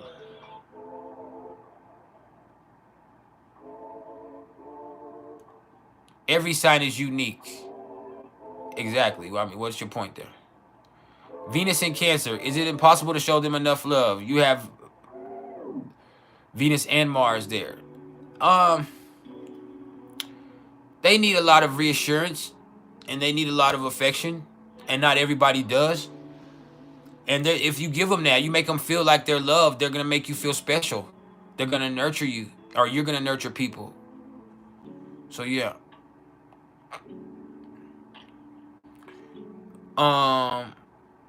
Reflection. You said, would I consider a Sag rising to be clever? No, I would consider them to be wise. Knowledgeable, but more positive and wise, intuitive. Not necessarily clever. That bluntness is not very clever. You need to be tactful to be clever. You feel me? You need a little tact. Sagittarius doesn't have tact. Aries doesn't have tact. Leo has tact. Mercury and Leo could have been on the list.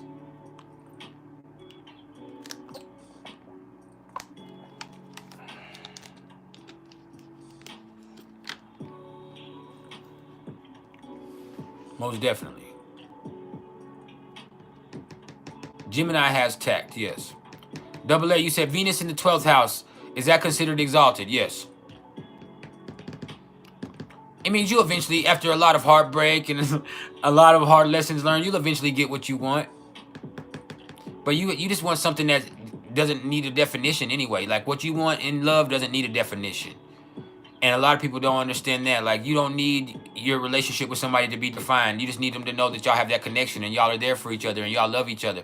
And so it's hard to have something that fulfills that. But you are capable of unconditional love because of that.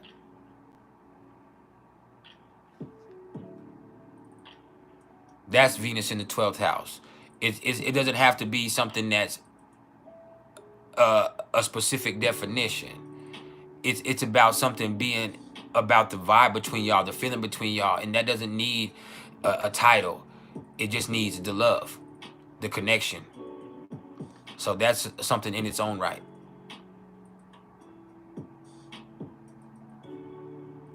Ascari Aunt Pata. You said Capricorn rising, Sun in Libra, Taurus moon, Pluto in Scorpio. Oh, you put all your placements. I feel you. Rebel Pack, what sign is the nastiest? It depends on what type of nasty. Scorpio is considered that, but Aquarius can be nasty. Aries can be nasty. Depends on what your flavor is.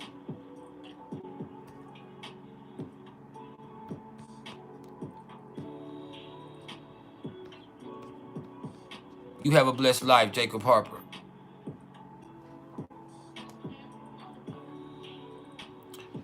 Fernando, tell you about Mars in Pisces. Tell you about somebody who needs to be into a rhythm. Like if you can't get into a rhythm, if you don't have some type of artistic or some type of creative outlet, then a lot of times it's hard for you to express. Like you make everything harder on yourself. You make everything harder on yourself. Constantly trying to tread water, constantly trying to, get into a rhythm. And so a lot of the times things just are really complicated for you.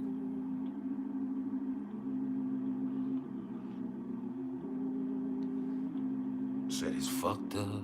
I can't take the pain. Man, I'm caught top down. Leather seats in the rain. It's a shame. Yeah. Mercury in Scorpio is clever. Kind of. Yeah. That could be there. Sagittarius is not clever. They're wise, intelligent, knowledgeable, but not necessarily clever. Hey, Fernando, nah, you go hard. You got the motion of the ocean. You could probably move well. With Mars and Pisces, there is stuff that goes on. You're probably an amazing actor or on yourself. That's the truth. What's up, Ali Segler? Welcome to the function. We in this thing.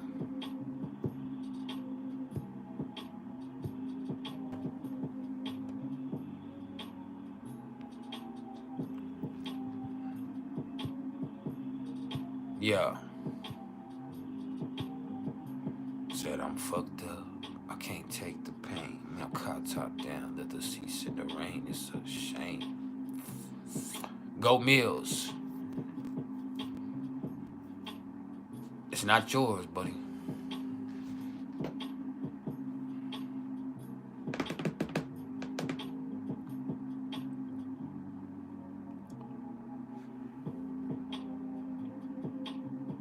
Appreciate the Cash App love, Malik. Appreciate you for hitting that Cash App. A word about a natal Mars return. Well, I just had a Mars return not too long ago. It's an energetic boost. For good or for bad. Sometimes it's too much energy. Sometimes it's just the right amount. It just depends on what you got going on and where your Mars is placed. But yeah, and the things that are aspects in your Mars return. But a Mars return is like you getting an energetic boost, and you get it like once every year and a half. And so you get that, or I would say 13 to 18 months, because sometimes it's a little quicker depending on the nature of the retrogrades. But a Mars return is an energy boost. What's the best Venus aspect in synastry? Venus trine Jupiter. Tell you about an Aries moon. You don't give a fuck sometimes. You're very intuitive, but you're also very impulsive. You act on how you feel. Your feelings are very close to the surface. And so if you feel some shit, you act on that shit. And that makes you a very honest person. And you're very authentic in your approach to life. But at the same time, it can get you into trouble sometimes because your emotions are so fucking raw. And so I would say that you have a very dynamic and young soul. You're instantaneously expressive.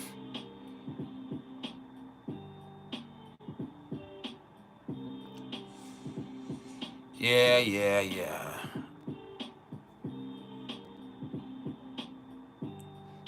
I definitely don't do drugs. I smoke marijuana, cannabis.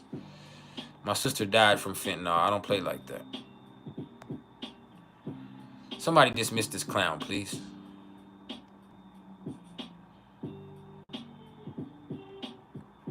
Here, I got it.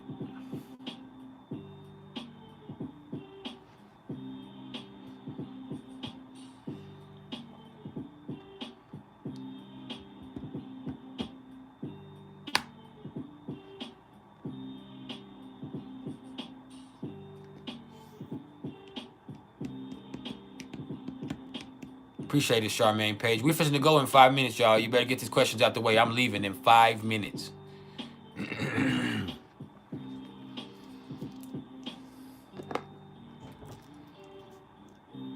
That's the name of the channel. Make sure you subscribe.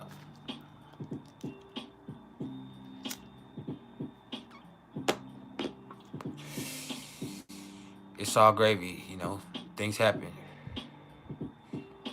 But yeah, man. I don't even play the fentanyl jokes. I hate pills and cocaine and all that shit that fucking could possibly have fentanyl in it. Now, Eric Marquez, you said Marquez, not Marquez, because that's so Texan of me. Say Eric Marquez. No, Eric Marquez. You said you have Mars, Venus, Saturn, Sun, Neptune moving through the first house. Is this the limelight on you? In a way. Yep. Yep, and Saturn is making you take responsibility for who you are and what you're capable of. Look at your name. You're a piece of shit with your name, bro. Hold on. Now you said Sagittarius, Mercury and Sagittarius in the 8th house, retrograde. You think you know everything sometimes. You are very intuitive. You do pick up on a lot of shit, but you think you know everything, so you don't learn a lot sometimes. And you're a hard person to get through to. And it's harder for you to see things as they really are. You be thinking you're telling it like it is, but you just be telling it how you think it ought to be. But it's like you learn to trust your gut, but sometimes like because you always trust your gut, you ain't willing to take input from anybody else, and that keeps you from learning new situations.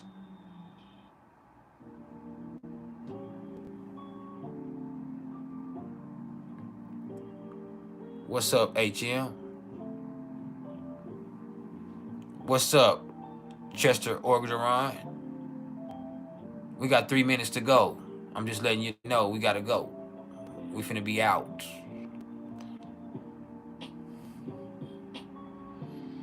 So what do I think of a Libra stellium in the 3rd house? You're incredibly articulate. You have mastered the art of finesse. That's what I think. I think you can get along with anybody also. You're very well spoken.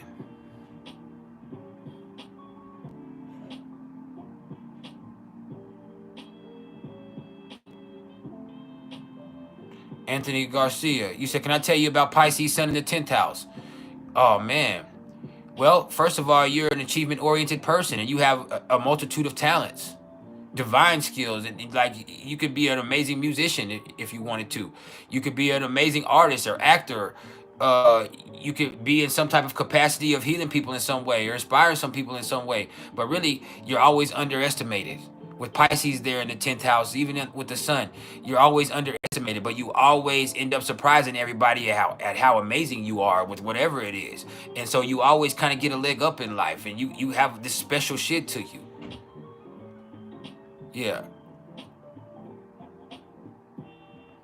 Now, Ali Segler, Jupiter and Sagittarius, you're lucky. You do it big. Yeah. You do it big. You don't take a backseat to life. You experience things. You're blessed in that. You have a positivity that is infectious. Yeah. So, for any of y'all interested in any astrological readings whatsoever, don't get at me in my comments. Get at me in my email, which is mr.turner1300@gmail.com. And I offer a multitude of services. I do audio natal chart readings, which is like an hour and a half of me breaking down your chart and letting you know everything about you. I also do phone call readings where we can talk on the phone. We'll exchange our business numbers and we'll get on the phone and talk about it. Or I do Zoom sessions where we are on a video call and we're interacting in that way. I also do Pluto through Aquarius transit journey readings where we look at Pluto's journey through Aquarius and what it's going to do over the next 20 years and how it's going to aspect everything in your chart and see what's going on. This is not predictive because predictions can be projections. This is us looking at the energy that you're going to be into and some changes that could be going about in your life at those intense times in your life. I do synastry readings where I look at the comparison of you and another person's energy and look at the aspects between y'all and see how that energy plays out between you. I could look at solar return readings, which tells you what's going to happen from your birthday throughout the rest of the year. You know, it puts you into a mindset of what energy you're in for this year.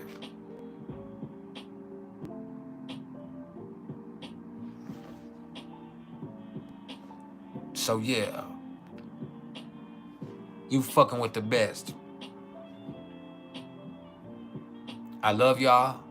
I appreciate everything. So if you have anything else to say, let's get it out the way. Because you ain't going to see me till probably next Tuesday or Wednesday. This has been amazing once again. I feel like we've had like 250 subscribers added just through this live alone.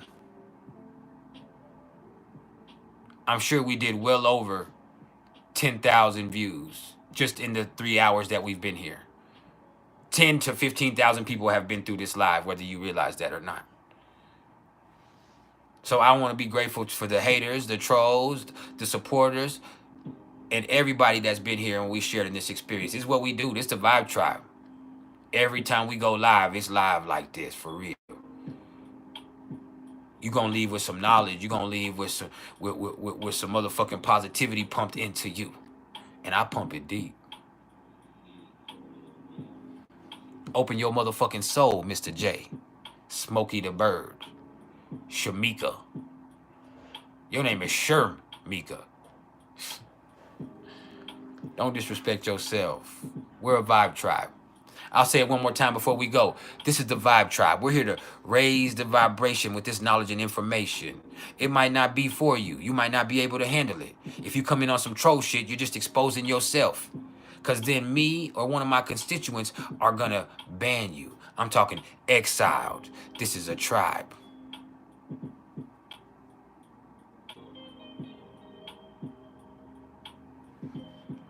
Yeah.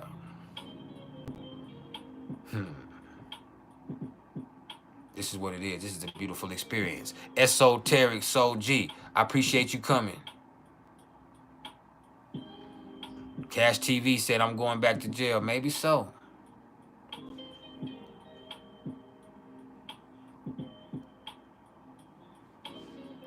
Be all right.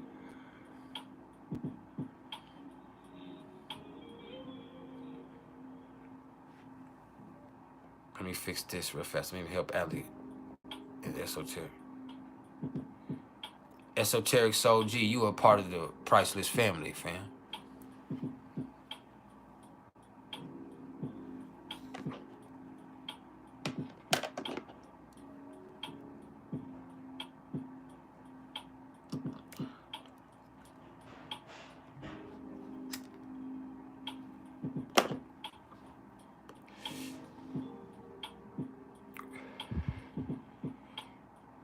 Dr. Spider.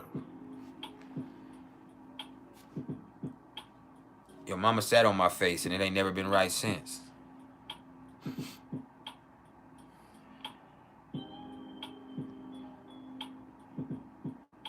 Her labia piercing knocked out a piece of my tooth.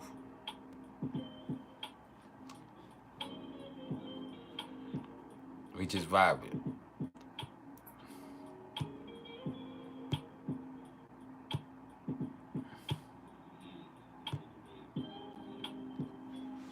Just let it riff. We finna vibe out. I said 5 minutes a few more minutes ago, but now we got 4 minutes left. For real, 4 minutes, and then we out.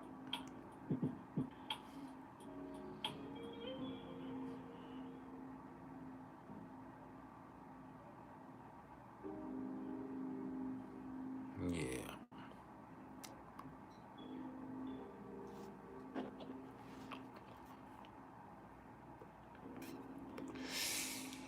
Y'all don't appreciate anyway. I should have got it. 20,000 motherfucking super chats in this bitch. I should have got some motherfucking CashApp, some motherfucking Venmos, some type of appreciation. But y'all niggas don't appreciate shit. That's all right though. I don't do it for that. I'll ask your mama for some money. Yeah. Let's run that back. This is the last one.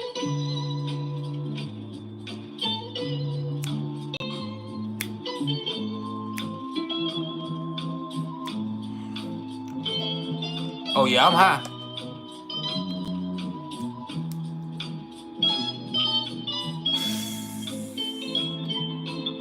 Just let it seep in. El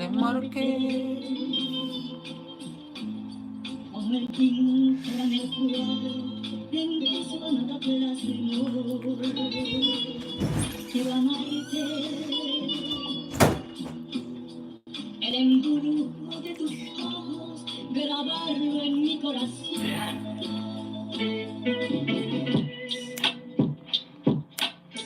Yeah, we finna go. Angry King. What's up? Y'all caught us at the end of the session. We finna go. Now you know.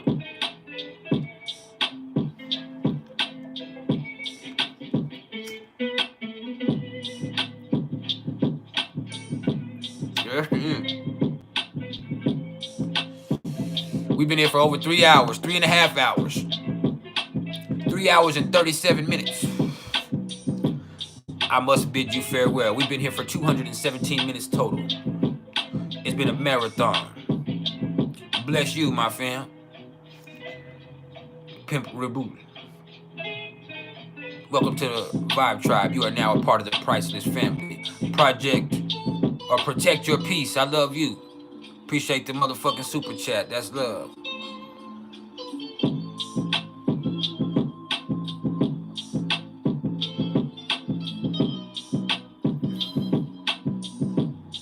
It's with a heavy heart that I must bid you farewell. I'll be back next week. Y'all make sure y'all come fuck with me. We gonna be vibing in. Going harder than everybody else. Killing the game.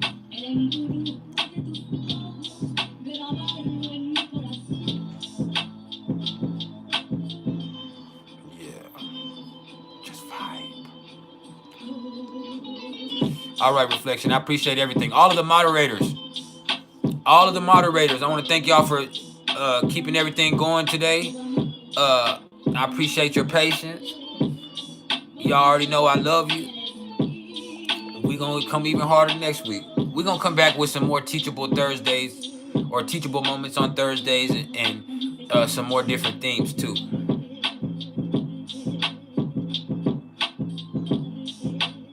Appreciate it, Esoteric Soul G. I got plenty of it. I got a video for every placement in Western astrology. So, it's all love, man. I appreciate everybody. It's really been a blessing. Ebony, thank you for everything. Don't be fucking up this weekend. I know you'll get out there and go to tripping. You know what I'm saying? Don't hurt no hearts this weekend, Ebony. Don't do it. AA, you always here for the knowledge. I love you. We out.